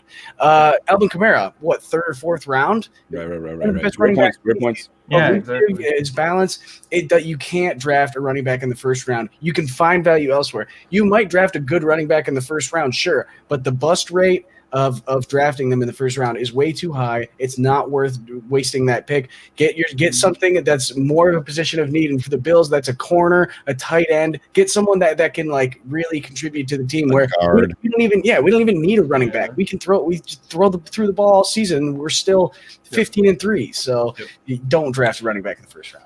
I love this. We got another super chat coming in. As a Ravens fan, congrats to Bills. Played well, very well. Do you guys think Lamar played trash, or was more of your defensive line playing very well? I don't think Lamar played like trash because of his play. I think the Bills' defense just played it that well. We were talking about this when we came on at about 12:30 Eastern time, that Leslie Frazier absolutely just stuck his game plan right into Greg Roman's face. Guys, anyone else want to touch on this? Totally agree. Clay talked about it at the top of the show. There was just the discipline that I saw from the defense on the interior. So once the players kind of got free, we saw guys that didn't necessarily want to tackle, trying to shoulder tackle, trying to body check people. But the defensive line, the discipline, the defensive line was literally what befuddled Lamar. The Bills just hit him where he's weakest, which is what you're supposed to do. Lamar is not trash. That kid's got an incredible future in the NFL, but the Bills just outschemed Greg Roman, to your point. Yeah. Exactly. I wanted to build on top of it just really quick for those that joined the show a little bit later, because I talked on it pretty early. The Bills had 23 defensive back blitzes. Leslie Frazier's scheme was amazing. He put DBs up in a linebacker position. He would put them on an outside edge rush position. He was putting DBs all over the field. Every DB blitzed at least once, except I don't know if Trey Roy had one or not. I can't remember. I don't think he did. But 23 total blitzes. Levi Wallace had a sack. I mean, he was putting every player in every position, and it had to have been confusing for Lamar. And then when he did drop everybody back, and it was only that 4-rush set, like Joe said earlier, they created the perfect horseshoe and kept Lamar in the pocket, and he just had no idea what to do. Yo, listen to one Clay of the things right about now, pump me up. I was like, golly, man. We got a good defense. One of the things, though, Lamar didn't play like trash. The Ravens had at least 3 key third down drops. I mean, one I think was on that first drive. They had one. Was it Gus Edwards in the red zone that was a third down? That if he could have squeaked by a defender, it would have been a touchdown. So Lamar did not play like trash. His receivers definitely dropped some balls that should have been caught, and the Bills defense just capitalized. We said it. 3 drives of 10 or more plays, 12 or more plays really ended up in 0 points. That's not on Lamar. Now before I get to Eric Schmidt's comment, I just want to touch. I want to touch on that Lamar Jackson for the Ravens fan. If Lamar really wants to be a quarterback in this league a long time, he's going to have to perfect his craft. Like, you're gonna have to develop like 10 times, because you're not hitting your passes outside the numbers. You can do it, but you're not accustomed to doing it. You're so used to just getting saved by Andrews down the middle. Like, is it your offensive coordinator that's not helping you out or helping you develop? Potentially. But you've got to do what Allen did. Allen worked his butt off this offseason.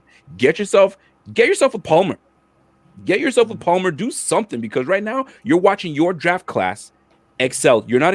It's not like you're not excelling, but in the past game, you're watching your draft class do well. Don't you want to be part of that draft class that can air the ball out and be a dual threat? Like, right now, you're more of a running quarterback. And it pains me to say this, because I'm like, yo, he's a quarterback. But my man, we exposed you. We exposed Lamar Jackson, and it pains me to say this, but we did. Lamar had opportunities, but this guy was seeing ghosts a little bit, man. He was shuffled. The amount of times I saw him do the hokey pokey in between his center and guard, it's unreal, because he's unsettled. You were unsettled. You didn't know where to go. You were looking for Andrews. Andrews was taken away. Then you were lost, right? So you gotta get better, man. For Ravens fans, you got a good quarterback, but he's got to take this offseason and really get right and get with his receivers. Do what Josh Allen did. I don't care what. Sometimes you got to copy what the best do. And if you can get an opportunity to, pick my man's brain or do something, by all means, jump on that. By the way, Eric Schmidt, he says Travis Etienne in the second round, and if you can get him there, DT or O-line in the first round. Etienne is going to fall to the second round. I have no problem with that. If he's there, take him. Absolutely. Yeah. Damn, so Let's pair that one with this one. If Dable leaves, Lynn would be the best replacement hire. I'm surprised he hasn't been claimed by Tennessee yet. I don't know about as an OC. I think we went over that. But if you get ETN, you bring in Lynn as a run game coordinator. I think we'd all be content with that. And you maybe make Ken Dorsey your OC, because he has had that most experience with Josh Allen. I think he fits back to your draft picks. I'm sorry, I interrupted somebody who was going to say something about draft picks. Was it Clay? It was Rico. Rico. Yeah, well, we're just talking about I'm just stepping all over you today, Rico. I'm sorry, man. All is good, brother. When it comes to the draft, it's really early to talk about draft. But since the topic is there, what avenue should we take when draft time comes?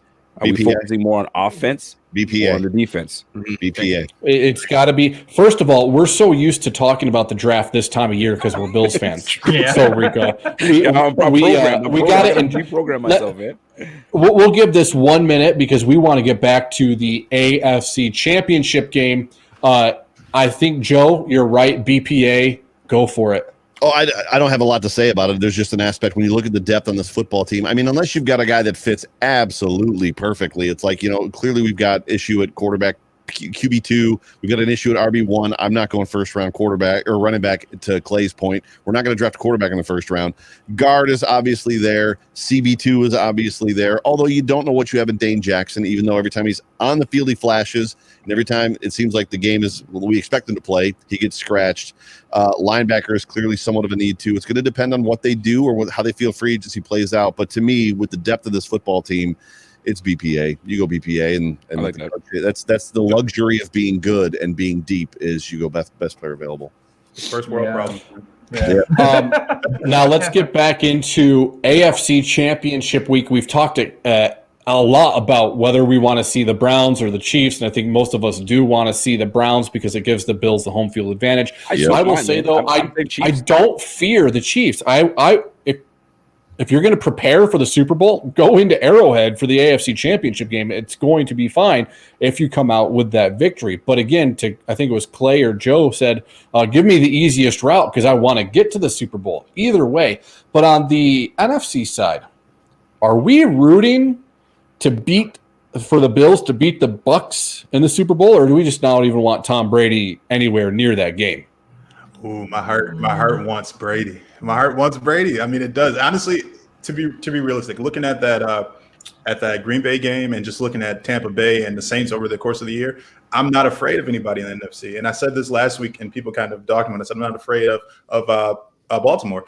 I really think that you have to look at our team for what we are. We're 15-3, like Clay said. We're a strong team. We match up well with anybody. We're tough to beat. We're dangerous. We're the team that people should be afraid of. So when you look at a Brady, he's turnover prone. He is Brady. He's still that. But for us to really just cap this year off with this has been a year of redemption and a year of just turning the page to a new era. Let's end it with sending Brady home, hopefully to early retirement, and then, able to cross off everything off our checklist. You know what? I'm not mad. I'm not mad at that. I mean, I'm so focused on the AFC, haven't really even glanced over to the NFC. But a matchup that I'd love to see in passing of the torch, if you will, is the two guys that are battling for MVP would be, in my opinion, Allen and Rodgers. Oh, yeah. So having those two meet up in the Super Bowl, you know what I'm saying? Old man Rodgers, you know what I'm saying, has to pass the torch to young Allen. How nice, how fitting would that be? I mean, Brady would be cool, but we had our opportunity to take Brady down, man, and we couldn't do it. We never did it. So, you know what I mean? That sale's gone. It's Allen. I hate Allentown, but it's Allentown now, and it's him going forward, man. So him taking it away from Breeze, man. But Rodgers though, it'd be a solidifying moment to take it away from Rodgers if we have the opportunity to do that. Rodgers, Devontae, Allen, Diggs. That'd be a nice little storyline right there. Yeah. Are the Packers the toughest matchup? Clay, go for. Are the Packers the toughest matchup for the Bills? Yeah, I'd say so at this point because when you look at the teams on the other side in the NFC, there's not really a defense out there that scares me anymore to the point where the Rams are the last ones. I know we beat the Rams already. It was early in the season, and that was to get the stats that we got against them was a miracle in itself. So, it wasn't a miracle. They performed really well. Josh was throwing the ball all over the place. They didn't know how to defend us yet. So right. We beat them fair and square and everything, but I didn't want to play them again. So I'm glad that they're gone.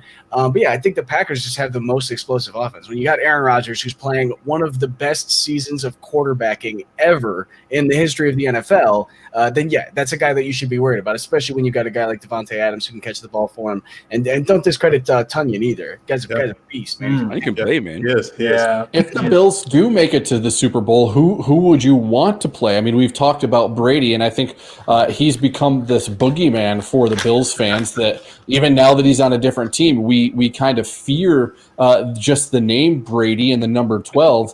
The Saints, Drew Brees could be retiring. That might be the best matchup of the three remaining NFC teams for the Bills.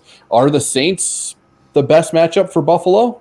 Well, the reality is Tom Brady is John Wick. He is Baba Yaga. So for the Buffalo Bills. So let's just stop right there. It probably is. With this defense, the way that they're coming around, clearly they're going to, they would commit to stopping Alvin Kamara. But yeah, from a defensive matchup standpoint, it's probably the Saints would be my guess, would be our best option. Joe, I'm going to give you one more reason why we want the Bucs, though.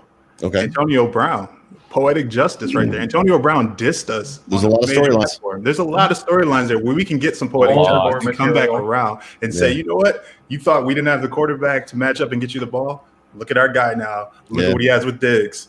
And let's just, I'm not saying I want them or they're the easiest matchup. I'm just saying that's the road I'd love to go. The story that writes itself. That's for sure. Zach, you were trying to say something in there. I would say, well, yes, having the Bucs in the Super Bowl against the Bills, assuming the Bills make it like that would have a lot of bulletin board material. We've been checking off boxes all year. You just got a couple more to go, and if you could, it could be a bonus check to defeat Tom Brady. That being said, to be honest, I think I'd rather not have to see the Bills go up against Brady again. I think the Packers are the most likely to end up in the Super Bowl out of the NFC. Zach, I have to ask you, you're from Buffalo, born and raised in Buffalo? I'm from Rochester, and I grew up, born and raised. So Western New York, I've always seen the Bills at Fisher. I went to St. John Fisher College for my undergrad, went to Brockport for graduate school. I'm a local guy. I just think that in terms of this, I would say that I do think the Bucs are very talented. They're very dangerous, and that's why, to be honest, I as much as I want to say, I know I just probably am contradicting myself saying I don't want to see Brady, but I think, like we've been saying, the Bills can almost beat anybody. So I guess I don't really care who we face. I still think that maybe Bills-Packers is what everyone wants to see. Yeah, if the Bills can beat everybody, who wants to take this one? Because we can be talking about beating Lamar, the 2019 MVP, Mahomes, the 2018 MVP, and Rodgers, the 2020 MVP, 3 straight games. versus the last 3 MVPs would be insane. Who wants that one? Before I'm not even gonna take that one, but I have to say the reason I asked about if You've got confidence there, Rico. Love the content. Because I think Zach's from Buffalo or in the Western New York area. I think Joe, you're from Buffalo. I'm from Clay, Buffalo. you're from Buffalo as well. I live in Buffalo. I'm originally from like the Southern Tier area, but okay. The reason I say this is because you guys have a slang about how you guys say things. You guys make fun of Canadians on how we say things. You guys don't say like the word box. You guys will say backs. I don't say Box. I say box. Oh yeah. You guys have I'm from Central New York. y'all Buffalo have a. You guys have It's rather. You guys, the way you guys say your A's is very different. I know soggy for me. People, It's soggy. There is a quintessential Buffalo accent, and it actually comes in 2 parts. One part is a mild accent. My wife has it pants when she says pants and certain things like that. It's very mild. The actual South Buffalo like city accent, if I will, go find Monster on Twitter and listen to some of his conversations, the way he talks. He has the quintessential that dude is from Buffalo, New York accent. I love Monster. Big time, man. I love the trips. You guys do have an accent. I just have to point that out there. I mean, I hear it when I'm listening to the radio. And it's the older generation. I hear it more from the guys who are the blue collar Buffalo guys. They call into One Bills Live. That's when I hear the Buffalo accent. It's a little different than the Chicago accent, but it's almost going that direction. Why is the one guy with the accent telling us we have an accent? I know, right? Hey Rico, go sharpen your skates and play some puck, eh? Yeah, play some How many Haitians say A besides Rico? There's not probably many in the world. Do I say A? I don't know if I say A a lot. I'm just teasing you. I don't know. I don't think I say A, but when we say about, we might say about a little different than you guys. You know, that reminds me of Super Troopers 2. About. I would rather. I don't want to say it on the street. I got you. All right, we got another super chat coming in. How they played last night, I see the Bills being able to scheme and play well against any remaining team, and that's true. I think we all agree with that. The chunk runs hurt, but if the D doesn't give up TD drives and the offense moves, we win. I mean, it is the obvious. If we can put up points and our defense stops, I think yesterday was a freaking great display of that. We didn't light the boards up like we normally do. But we didn't have to because defense stepped up. It was such a nice thing to say and see. But going forward, I think Clay said this earlier. Like we played a top 10 defense in the Colts. We just played a top 1, best defense in the league in the Ravens. We've kind of taken care of, you know what I'm saying, the tough defenses now. So going forward, we're playing teams that are middle of the pack going forward. So like this is where we have like we have faced so many tough defenses, man, and we just keep taking them down one by one. When you look at this, you can't tell me that this isn't destiny. Destiny doesn't show you like taking down the Colts, taking down the Ravens. Who next? My man Matt Montgomery says, who is next? Goldberg used to say, right? Anybody? That 23, you know what I mean, match run. Who's next? It doesn't matter who's next, man. Let's go. Anybody, anytime, anywhere. That's the process Sean McDermott has put in. Now, who wants this next one? If we go to Arrowhead next week, who has the edge, the mentor or the protege? Sean or Andy? Can McDermott out-scheme the master? I want to hear Joe on this one. Joe? It's all about matchups. It's all about who your schemes and lining up and almost determining or trying to predetermine what they're going to do against you. What's interesting about this football team, the Buffalo Bills, is we've watched them go from very much putting game plans in, whether it was last year, having a belief or an idea of what the opposition was going to do, sticking to it, not making a lot of adjustments, and getting beat if they guessed wrong. A carryover that early into the season, except we were more talented as a football team. We had more of an ability to line up and beat the guy across the line of scrimmage. Literally, the Steelers game was kind of the first real perfect example where they were able to make in-game adjustments at halftime, switch up some schemes, switch up some of the stuff they were doing, and begin to beat their opponent. And we saw it last night. That was 2 different football games last night. It was the football game in the first half, and then it was the football game it was actually 3. The football game in the second half with Lamar, and then when Lamar went out, it was the third football game. Yeah. So to me, there's a great deal of confidence that I have just in the staff to put their positions. I've talked with John Fina about it. I asked John Fina, what are the players like when they're on the sideline? Name dropping. No, I bring it back because John knows. We can all sit here and talk about the things we know about football, and we can be, content creators and writers and analysts, and like there's guys that go to the football school, I forget what it's called, and whatever. And then John Fina and the guys that play football will tell you that none of you know what you're talking about, because like until you're in the game and like have played it at the level that they play it at, there's so much things that flux. But I had asked him, back to the point, what are the players like on the sideline? He goes, the amount of trust. He goes, it's one thing to buy into a system, is what he told me. He said, it's one thing to buy into a system and buy into a scheme and buy into a coach. He said, it's another thing to know that when you're not playing your best and when you're getting your tail kicked, like in the football game, knowing that your coach is going to come over to you and give you a solution and it's going to work. He said, it puts you on a whole nother level of confidence because you don't feel like you're on an island by yourself. That didn't work. I'm screwed for the next 60 minutes. I'm going to get my butt kicked and it's going to be on a highlight film forever. These guys are literally in a position now where if it's not working, they have confidence that the coaching staff has an answer.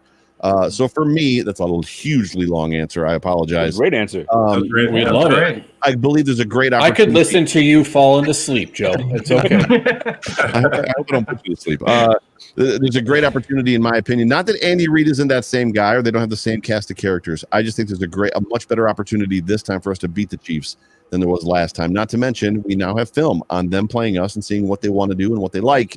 And they have film on us of what they perceive we like or want to do. So, and that'll get used to both, our advantage. So, Carlton, do you have an answer to the diatribe Boho Mojo just went on?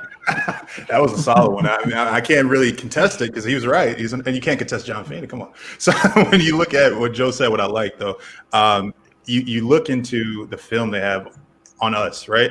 I think the film we have on them is a little more similar to what we'll probably get. What they saw from us is not who we are, right? They called us on the off week. We didn't know if we were going to play them that week. Josh was banged up. That wasn't our best showing. I think if they look at, who we were then versus who we are now, are completely different teams. And the one thing that stood out to me, I put on Twitter, the last time the Bills won the AFC Championship, 1993, who did they play? It was the Chiefs. They beat the Chiefs 34-13. I feel like if we're talking destiny, if we're talking all these things like that, and, I'm a spiritual guy, I feel like this year is just lining up that way. I'd love to see the matchup. I love the storyline of student meets teacher. You got some Mr. Miyagi stuff going on there. And I feel like Danielson might be ready to come for the crown and take him down. I've been doing the wax on, wax off the whole time. Wax on, wax off. Wax on the paint defense. Where was the chopsticks? Where was the first Super Bowl that we lost? Where was the played? Tampa, right? Tampa. So I don't know if you guys talked about this, but I saw somebody put a stat where it's destiny. We lost our first ever Super Bowl in Tampa, and we potentially could go to the Super Bowl in Tampa and potentially play Tom Brady in Tampa. How good would those dots line up so we can kind of like wipe away the ugly past that we've had in terms of Super Bowl and the playoffs and all that stuff, and start fresh and new with a fresh new quarterback and a new attitude, almost like a new era of Buffalo football? Man, would that be crazy? Ooh. I mean, did we see the Christmas star this year for the first time? And I mean, the stars seem to be lining up. My goodness. We didn't see it in Buffalo. I would love to see it. I also have another little tidbit, too, about stars lining up and all that. Everyone talks about 1993 being the last time the Bills were in the AFC Conference Championship against Kansas City. But let's remember, and I know the old school Bills fans, the ones who were around in the first years of the team, they'll remember this, too. The Bills were one game away from playing in the first Super Bowl against the Packers. And who did they lose to? The Kansas City Chiefs. Oh, boy. You have a couple different connecting of dots that could go on here. Zach, you can back it up one more year as well, because the AFL champion Buffalo Bills, the last year there was an AFL championship, was the Bills beat the Kansas City Chiefs. Oh, boy. Look at this. Taking it back to the But is there something to be said about the return of Lake Erie? Can we get a Bills-Browns AFC championship in Buffalo and have Cleveland and Buffalo basically looking at Detroit and being like, what the hell are you guys doing? Matt Patricia, no longer there. Does the country not know that it needs a Bills-Brown AFC Championship game. How crazy would be that cool. get? And I would not want to be in Erie, Pennsylvania, between the two cities because they're going to be putting up barriers like in DC. That would be really cool. I'm not listen. My man Bobby Ray says it's the battle of what is it? I almost missed it there. Hold on a second. It's the Battle of Lake Erie. That would be the headline right there. The Battle of Lake Erie. How crazy is it though that and they were talking about it then that this is going to be one of the deepest quarterback drafts in some years. It's going to be like the year that I think what was the big NBA draft where there was like a whole bunch of players that came out. Can't remember what year it was, but I think Iverson was part of it and a whole slew of guys. But it was 96. Was it 96? Yep. It was Kobe. There's a whole bunch of guys that were part of it. Big 96. Draft. Anyway, so having like Darnold, I think Darnold is still good. I'm not wowed with Darnold, but I think that he was given a raw deal. A coach that it just felt like he did not care to like really get his quarterback some success and get him some weapons and so on and so forth. So I think Saleh is going to bring some guys in that's going to help Sam Darnold go. But Sam Darnold, you got Josh Allen, Lamar Jackson, Baker Mayfield, like. That's craziness how 3 of those guys made the playoffs and 2 of them are still standing right now. My goodness, man. Can we talk about that raw deal? And I don't even mean in the scheme and like his attitude, Gase's attitude about not like caring. So my tickets are section 313, which is the visitor's sideline, the visitor's side of the field, row 1 of the upper deck, right around the 27-yard line. So I see the visitors like sideline. That's what I see. The most awkward and strange game I ever watched a head coach in was Gase and the Jets. And that was last year, the last game of the season in that rain game. Every head coach you see is like literally on the sideline, pacing the sideline, like involved with what's going on. Every part, every aspect of the game. Like he's listening in. He's talking to obviously whatever position coaches, like coordinators, offense, defense, whatever it is. McDermott, every head coach you see. That game, I literally watched Adam Gase when the offense was on the field. He was out there on the sideline doing his thing. When the defense was on the field, he like literally just kind of drifted back and was like 3 rows of players behind everybody, just kind of like looking at the ground, like just kind of kicking stuff on the ground and like just not even paying attention to what was going on. It was the weirdest thing I ever saw. I was like, that dude is the leader of this football team, and he's not paying attention to anything's going on. It was weird. He was Greg Williams' whipping boy, maybe? Greg Williams, Greg Williams became that guy. Greg Williams became the guy on the sideline, marching the sideline when the defense was on the field. It was the strangest thing I ever saw. You know what though? You that's a good point though. He probably was Greg Williams. Greg Williams was probably like, stand back, okay? Yes. I don't need you to jump in. I've done this before. Stand back, kid. Right. I got you. Not only has he done it before, but he has like 10 standing offers to go be a head coach somewhere else. Now. He look what he did. Look what happened with Ryan Tannehill. We all thought Tannehill was a bust when he was in Miami, and we said, "Oh, this guy's nothing." And then the Titans picked him up as a backup to Marcus Mariota, and then it didn't work out with Mariota. They put Tannehill in. Tannehill had a really good season this year. He can play football. He's not a bad quarterback. I think it's the same thing with Darnold. Darnold's a good football. He can play. If he's got a good coordinator, a good head coach, I think he'll be fine. But just the thing I think they might be going with Robert Saleh and Mike LaFleur down there. I think they might stick around with him and use those drafts to fill other areas of need. I think they could still be a good football team with Sam Darnold as quarterback. Sam Darnold also has Jordan Palmer. I mean, he's down there putting in the same work ethic and time that Josh Allen has. The difference between the two guys are the franchises, and I think they should absolutely give Sam Darnold another shot. Is it safe to say, for the longest time, I always thought that the AFC East was a tough division to play in, but I guess when you're usually middle of the pack and Patriots are always above, and at one point the Jets were somewhat competitive. Are we now the best division or one of the tougher divisions in football now, with Miami coming along? The Bills are there.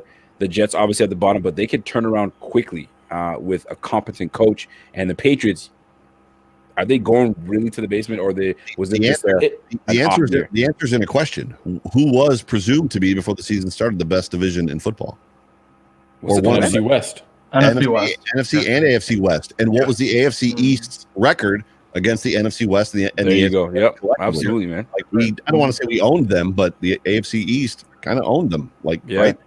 We might be that division now, man. It's like almost like the North, the AFC North. It's always been a tough division. The AFC East is going to be like that too, man.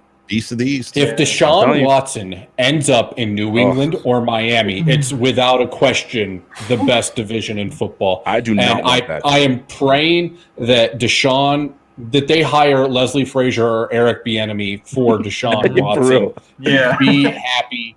Give that man whatever he wants. Keep him in the AFC South because he is an absolute beast of a quarterback that I do not want to play twice a year. And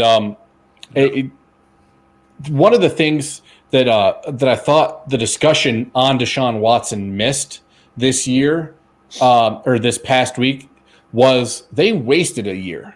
I don't think a lot of people were talking about and it goes to the haters saying, oh, Deshaun Watson should just be happy because he signed a contract with the Houston Texans and he should honor it, blah, blah, blah, blah, blah. No, not only did they waste this year, hit the bell, Rico, for our new member, Anthony, coming in. Anthony rules 90210. Are you kidding me? Let's go. Beverly Hills.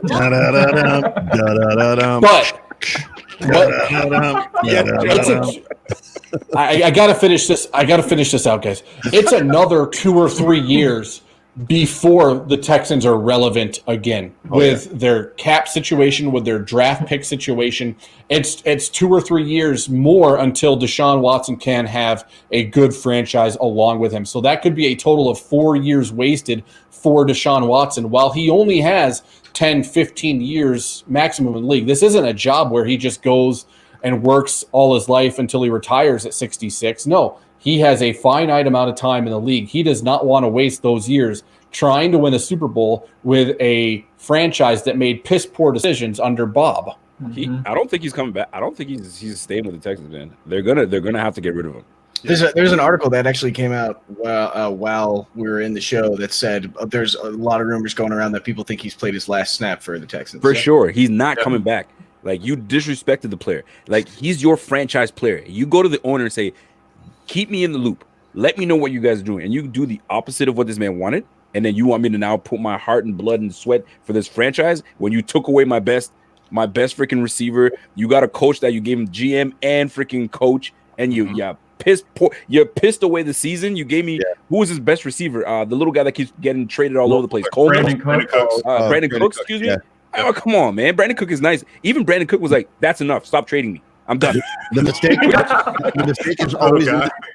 is always in leadership. Yes. Watson went to the ownership and said, look, if this is going to happen, I want to be included. Yes. Had they said, I'm sorry, Deshaun, that's not really how we're going to work. We're not going to work that this way. But I promise you, we're going to find you the best person we can find you. And if he accepts it, then right now everything is fine. The problem is he went, I want to be included. They went, okay. And didn't include him. Absolutely. That's where that is a culture issue, right? If that trickles down. He's now telling all the players on the team, they don't care about you. They don't care. Absolutely. They're going to tell you yes, and they're going to mean then no. there's the name Jack Easterby, which apparently means a lot in Houston.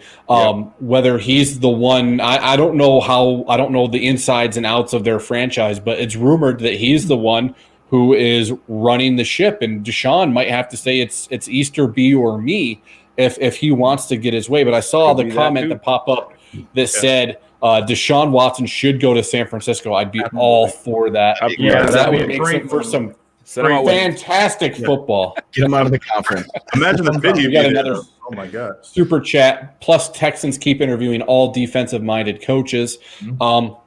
Leslie Frazier's one of them. That's the slap. That's the slap back. That's we failed with the offensive guru. Now we're going to tweet. The Bills did it forever. The Bills hired Malarkey. Then they hired the defensive guy. Then they hired the offensive guy. Then they hired the defensive guy. It's like, the only time I think they did two defensive in a row was Ryan to McDermott. Is that right? Well, they did Marone, Ryan. No, Marone's offensive. Marone is. He was offensive. Seems like a tough guy. They had Chan Gailey. Well, they had Chan and then Marone. Chan Marone. You were correct. Ryan McDermott. Yeah, but we've seen that. We've seen that ping pong before in Buffalo. Absolutely. Gentlemen, there are a couple strong games today. So we need predictions and scores. So the first one that we are all going to be paying attention to, that's going to be about a half hour. I think it's 3:30. I'm not sure what time the game starts. What are we looking at for winner and score? I'll start with Ref Landers to the far. You had it, yeah.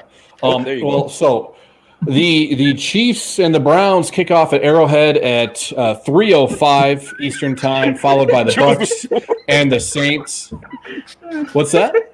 Joe's name change is great. Nice. I totally didn't even catch it because I was too busy reading. Yeah. Joe, you're awesome. No, you can skip my prediction. That's my prediction right there. Look, the line on the Chiefs-Browns game is 9.5 right now, according to the ESPN site that I'm looking at, and over/under is 57. They're expecting a higher scoring game. Are the Browns able to keep up, especially if they're going to have to deflate the football and run it a lot with their two running? I don't know that the Browns can keep up. I'm going to go 31-24 Kansas City, and then Bucks Saints. If you know what, Taysom Hill played at Highland High School right down the road, 45 minutes from here. Josh Hill, I know him. He played at Idaho State in the same town that Taysom Hill grew up in. I definitely want the Saints just for some personal connection reasons. I covered Josh Hill when he was working or when he was playing at Idaho State. I'm going with the Saints. And as long as it's like 100-0 and keeping Brady shut out, I would be really happy with that. Okay. All right. Let me see. I'm writing these scores down. So just give you a heads up. All right, Joe. Well, that's a hypothetical. Come on, don't write that down. Come on. I know you don't. IDGAF, but give us a score predictions. So, as a season ticket holder, who I believe my seniority would bring me back around the loop if in attendance ability if the Browns beat the Chiefs. I want the Browns to beat the Chiefs. I don't think it's going to happen. I think the Chiefs are probably going to beat the Browns. It might be a close game, 24-21, something around there. But I would prefer to see the Browns beat the Chiefs because home field advantage to me is everything. The fans do make a difference. We saw it last night. I mean, there was one point in the end zone on that stand when they were backed up against their goal line, and like 77 or 74 literally had the multiple false starts, and like the camera caught his face. 6,700 people, and you saw him mouth, "I can't hear anything." Like that. I didn't see that. Yeah, that means something. Like there's something to that home field advantage stuff. Dude, 6,000 people did that. Yeah, it was crazy. So, and then the other game, man, I hate Tom Brady. I can't ever pick a game for Tom Brady. For me, I have a love for Drew Brees, and always have. He's the guy that I wanted when he ended up going to the Saints. I wanted the Bills to go after him.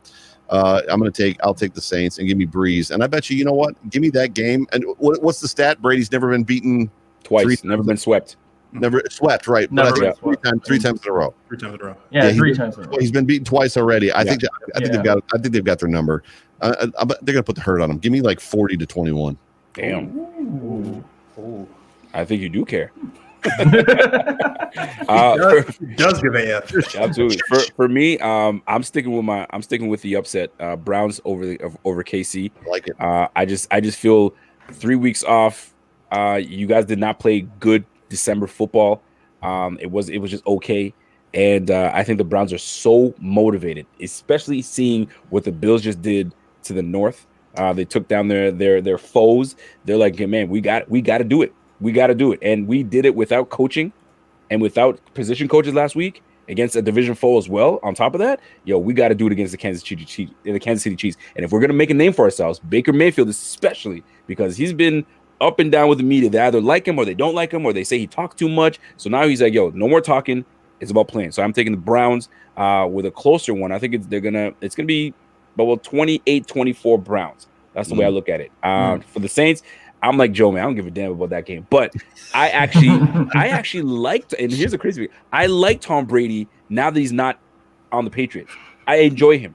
You know what I mean? It's like I root for him to do well because he's 43 or however old he is. So I don't want him to get swept. And I don't really like the Saints. I don't know anything. I don't know about the Saints. I'm not feeling the Saints. I think it's Drew Brees that I'm not a big fan of. But anyway, I want Tom Brady to not get swept. And somewhat I want the Bucks to go to the Super Bowl so the Bills can beat them, and then we can take care of Brady. It's a little bit of something there for me, but I'm going to take the Bucks to take over and beat the Saints. Carlton, what you got? All right, man. So last week I was 3 for 3, so I'm going to pat myself on the back there off the bat. Nice. Which means brag. It was real humble brag there, which means you can take these to the bank. Okay, so what I'm saying, what I'm anticipating here. What bank is that? First National Bank of Carlton? That's it, where everything goes. The bank of Uncle Phil? The bank of Philip Banks. Oh, see what you did there. I like that. That was good. That was good. Okay, all right. So here we go. So I'm an underdog guy. I also have the Browns winning this game. I think it's going to be close. I think it's going to be a little high scoring, though. I'm guessing 31-28. My guess there, why? I'm looking at the Browns and their trajectory, right? And they've been hot. They beat the Steelers back-to-back weeks. Sorry. The Chiefs, however, they've set their starters. They may be coming off a little cold. They may start a little slow, kind of like Pittsburgh did. And I can see Baker and those guys starting off hot. And it could be a type of game similar to last week where, Kansas City's coming back. And right before the end, maybe, I'm guessing, a winning field goal. 31-28, Cleveland there. Next game, I'm with Rico. I hate to piggyback again, man. I want Tampa Bay, and I don't think Brady loses 3 times in a row. I think it's going to be the flip side of what Joe said there. I think it's going to be a blowout from Tampa Bay. I think Tampa Bay wins this one big, 38-21. Nice. Clay. I'm on the Chiefs. I mean, the Chiefs are such a good team. They have one of the best most creative offensive minds that there is out there in Andy Reid. I think it's going to be 34-21 Chiefs. I think they're going to handle business there. The other game, you'd be surprised to know it, but statistics show that if a team sweeps their division opponent, they are more likely to beat them in the playoffs than lose to them in the playoffs. I'm going to go Saints 24-21. My guy, Clay. I like it. Nice. Zach. Well, I have to say that, like I said before, I don't think it really matters who wins either game because I think the Bills could beat anybody. But having to pick someone, I would say for the Chiefs-Browns, they're both really good teams. However, like everyone brought up, Chiefs are coming off Mahomes will be coming off 3 weeks rest. You got all this going against them. But they're still the best team in the AFC for a reason. So the Browns would have to get a hot start. They would have to be able to matriculate the ball down the field drive after drive, just eat up the clock. I think they would have to take an approach like what the Bills defense did against Mahomes to try to stop him. As much as I would love to see the Bills host that game, and as much I really want to say Browns beat the Chiefs 27-24. 27. I'm just gonna stop it there. I'm just gonna stop it there. There you go. You're having a hard time. I really want to say this, but I'm just gonna stop. I'm just gonna stop it because I do think that they could upset the Chiefs today. And for the other game, yes, beating Brady would be the ultimate check mark in the Super Bowl. But I really like Drew Brees. It's his last ride. I also really don't like Tom Brady. So I'm going to say the Saints do win, but I also think it's going to be close. It may come down to a field goal. I would say maybe 31-28. Okay, I like that. And last but not least, listen, Eric, you're coming in right at the tail end, right when we're going to end it. So you have to end it with a bang. So big matchup today. We got the Chiefs and the Browns, and then the Saints and the Bucs. So score predictions and wins. What do you got? All right, for Chiefs, Browns, I got to come in hot with this one. I'm taking the Browns 34-28. 34-28, all right. In a win, and I'm taking them to go over 200 yards in rushing. Oh, it's going to be against the Chiefs. Okay.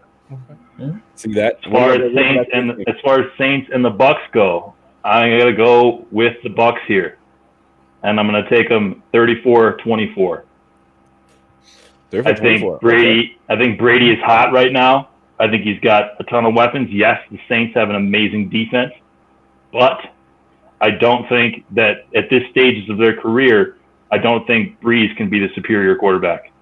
And I hate to say that because, like Zach, I also dislike Brady very much, but that's actually a motivating factor for me to pick the Bucs because I want to see him in the Super Bowl. Gotcha. I got you. I don't know about you guys, but I have not heard this rumor whatsoever. I like it. Khalil Mack to Buffalo. I like it. Where did that rumor come from? I have not heard. Is it a Reddit rumor or is it Schefter? Yeah, those are two big differences there. Dude, we're gonna need like Elsa from Frozen to use her magic to get Khalil Mack here because we ain't got the cap space for it right now. Yeah, well, I mean, shoot, we can. There's anything can be massaged. There's this guy called Trent Murphy. All right, so gentlemen, Kentucky. that was and I mean, listen, I think this was a fire show. We had 600 steady. And that was I don't think it dipped below. It was went up as high up as 8. So and kudos to everyone on the board because I think everybody had a good time. I think the life is so much better when the Bills are winning.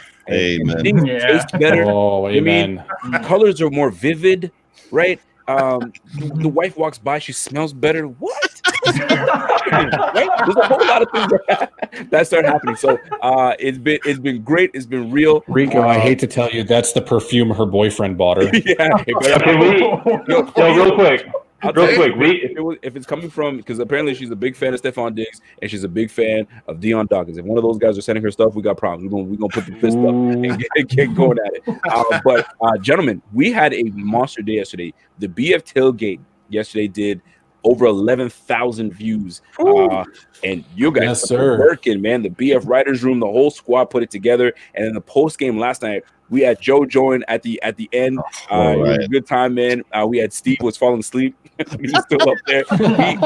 He did a marathon yesterday. He was up early. And he was whispering his thing because his wife was asleep. I think that she's the one that says, hey, keep it down. Right. So it's one of those situations. But we did 20,000 views yesterday with the post game alone. And it was great, man. It was fun, especially after a win. Amazing. Yeah. So, folks, we get to do this another week. Yes, sir. We get to do this another week. Yes, sir. That's what I'm talking about. So, Joe, you got a show on Wednesday. What's it called? You got the podcast that's out right now. Talk to him. So you can find me and my guy over there. Oh, where's he at? There he is. Clay Troya. You can find me and Clay Troya on the Humpty Hotline on well, now you can't see Clay, it's just me. But can you just isolate me and Clay? Is that possible? No, probably not. But you'll find me and Clay Troya on the Humpty Hotline 9:00 right here on the Buffalo Fanatics. Hey, there's the Buffalo Fanatics multi. You two should look at each other like Josh Allen and Stephon Diggs look at each other. Yes. So what we do is we spend about 30 minutes and break down last week's game, which would be yesterday's game, and then we jump in for about an hour and talk about preview the game coming up. And Clay, I'll be honest with you, he does a very, very good job with his Buffalo Counterpoint podcast, and just like I literally just lob questions at him and he knocks them out of the park. The dude is just full of information and full of knowledge, and it's a great time, and it's just awesome to be on the show with him. So Wednesday 9:00, make sure you tune in. Well done. That was actually great. By the way, shout out to the wife. The wife has been watching. She's been a big supporter. Shout out to you, wifey. Clay, you're up, man. Talk to him. Yeah. So he promoted me. He promoted me right into it. Thank you, Joe. I have a show that comes out on Tuesdays. It's called the Buffalo Counterpoint Podcast. As soon as I find out who wins the game, whoever we're going to be playing in the AFC Conference Championship, I'm going to be reaching out to guys that do podcasts for whatever team that is. I'm going to try to get them on, and then we're going to talk about the matchup and get that perspective from the other side. Hopefully from the other side of the lake, so that it's a home game. But yeah, so then you can find that anywhere you can find a podcast. Also find me over here at Clay Troya. Follow me on Twitter. I love talking football. Absolutely, that's wonderful, and she does love the Fanatic family. She listen when I listen, she's listening, so she knows exactly who everybody is. That's fantastic. Official contract says, "Yo, great show, fellas and fans." I had fun, man. I had a blast, man. I hope you guys. That's what we are. We are fans. We are family. Come on, Joe, hit me up, man. I got all my sisters. There it is. Zach, talk to us, man. Any articles coming through? What's happening? What can people be looking forward to? Well, my articles usually come out like Tuesday or Wednesday on thebuffalofanatics.com. In the regular season, I did player profiles. Obviously, that is over with now. I did my end of season awards article last week, so check that out. You'll see the class couple. You'll see best hair, which is, spoiler alert, Cole Beasley. I mean, come on, it is. Mm-hmm. And you see the other awards like MVP, most improved player, best rookie, or rookie of the year, as I called it. it's kind of weird because this week I'm in a bit of a limbo because I'm not exactly sure what to write about for this week, but I'm thinking of something, and it's inspired by Teron Johnson with the pick 6. I did already do an individual profile of him, but it got me thinking of something else. I want to do a quick shout out to Justin Zimmer though, because he on that pick 6, I'm pretty sure he tipped that ball and then he hustled his toughness down the field. His toughness. It was amazing. But anyways, so you can also follow I need to me pitch you some ideas. Yeah. You can either write about Andy Reid versus cheeseburgers or Baker Mayfield versus the metal detector in the Progressive commercials. Yeah, maybe, yeah. So awesome. yeah, that's great, man. So we'll be looking forward to those pieces for sure. Let's go to the BF spot. Eric, what's going on, man? What's happening? Any articles that people should be looking forward to? Hey, I'm going to be dropping a banger this week for the AFC Championship game. No matter who the piece is on, it will be long form, it will be detailed, and I might even enlist Z Vaughn up there for the dark horse bonus point at the end of it. And then also, we have news about the spy column. It will continue in the offseason, and it will cover draft candidates, and Z Vaughn will be helping with that as well. So we're going to be tag teaming it all off season. It never stops. The spy never stops. I like it. Before I jump to Carlton, apparently Zimmer was clocked in at going between 15 to 18 miles an hour with the way he was running down that. A big man like that. I called it pregame on Teron Johnson and Justin Zimmer. Honestly, that's great. That's good stuff, man. Yeah. Jeff Landers, where can we find you, my man? You can find me on the BF Tailgate pregame show right here on Buffalo Fanatics. Before the games, we got a circle of guys coming around just to talk Bills football. And then every time the Bills win a postseason game, it is now tradition, Rico. We are doing it the next day as well. So get ready to do it next next week would be Monday. So we need to jump on after we win Sunday. We need to jump on Monday afternoon as well, Rico. We'll figure that out. But right here on the YouTube stream with the Buffalo Fanatics, and every once in a while, I pretend my name is Rico and host for him. And, he's got family commitments. I hear you, man. Before we get to Carlton, we got Sports Dom says, I just saw 3 different YouTube channels in my notification say Deshaun Watson to the Washington football team. Come on now. This is getting out of hand, man. Is that a Schefter confirmation? Yeah, we'll find out soon enough. So you guys are familiar with Carlton, but Carlton is our new contributor, and he's going to be doing a lot of fun pieces. Like you see, Brother Bill is doing his thing out there. Well, guess what? We just found another brother that's going to be doing some things out there too, and that's my man Carlton. So, Carlton, let's talk to the people, man. Let them know where they can find you, what work you're doing, what you're going to be doing for BF, and so on and so forth. Absolutely, yeah, man. Definitely follow me over at Carlton Speaks on Instagram, Life of Carlton on Twitter. Like Rico said, newest member to the Buffalo Fanatics family. So I'm like the newborn of the team. I'm coming in. You guys are bringing me in a little incubator. I'm like, hey guys, just happy to be here. The first thing you can look out for me, I'm starting off with the countdown show, a little fun, high energy countdown show called Carlton's Top 5. Look out for that coming before our next game. So it's going to be a premiere episode coming out pretty soon there. So stay tapped in. I'm looking forward to, more of these talks here with you guys and just staying here. So you can see me dancing around on a social media platform near you. Yes, sir. That's what we're looking forward. Nice. Elliot Eisler was giving a shout out. I'm going to go post the picture on Twitter. Clay and Joe, did you guys take a picture together? No, he probably screenshot it. Screenshot of us looking at each other. And there you go. Oh, yes. I wanted to see that because I want that. That was actually hilarious. We should do that.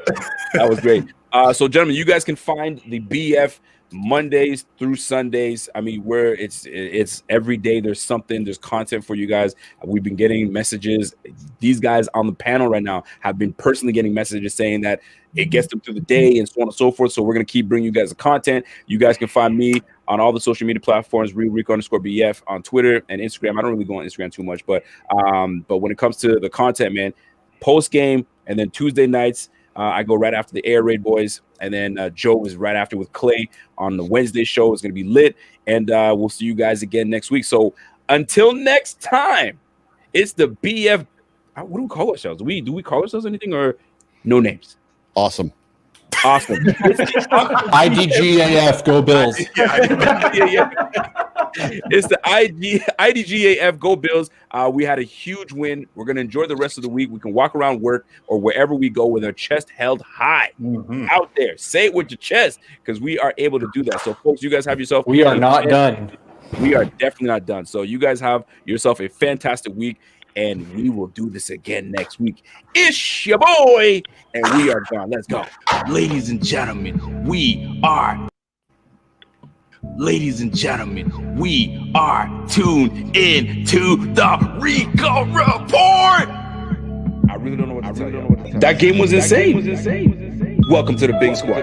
Shout out to the Big Squad. Ladies and gentlemen, welcome to the Big Squad.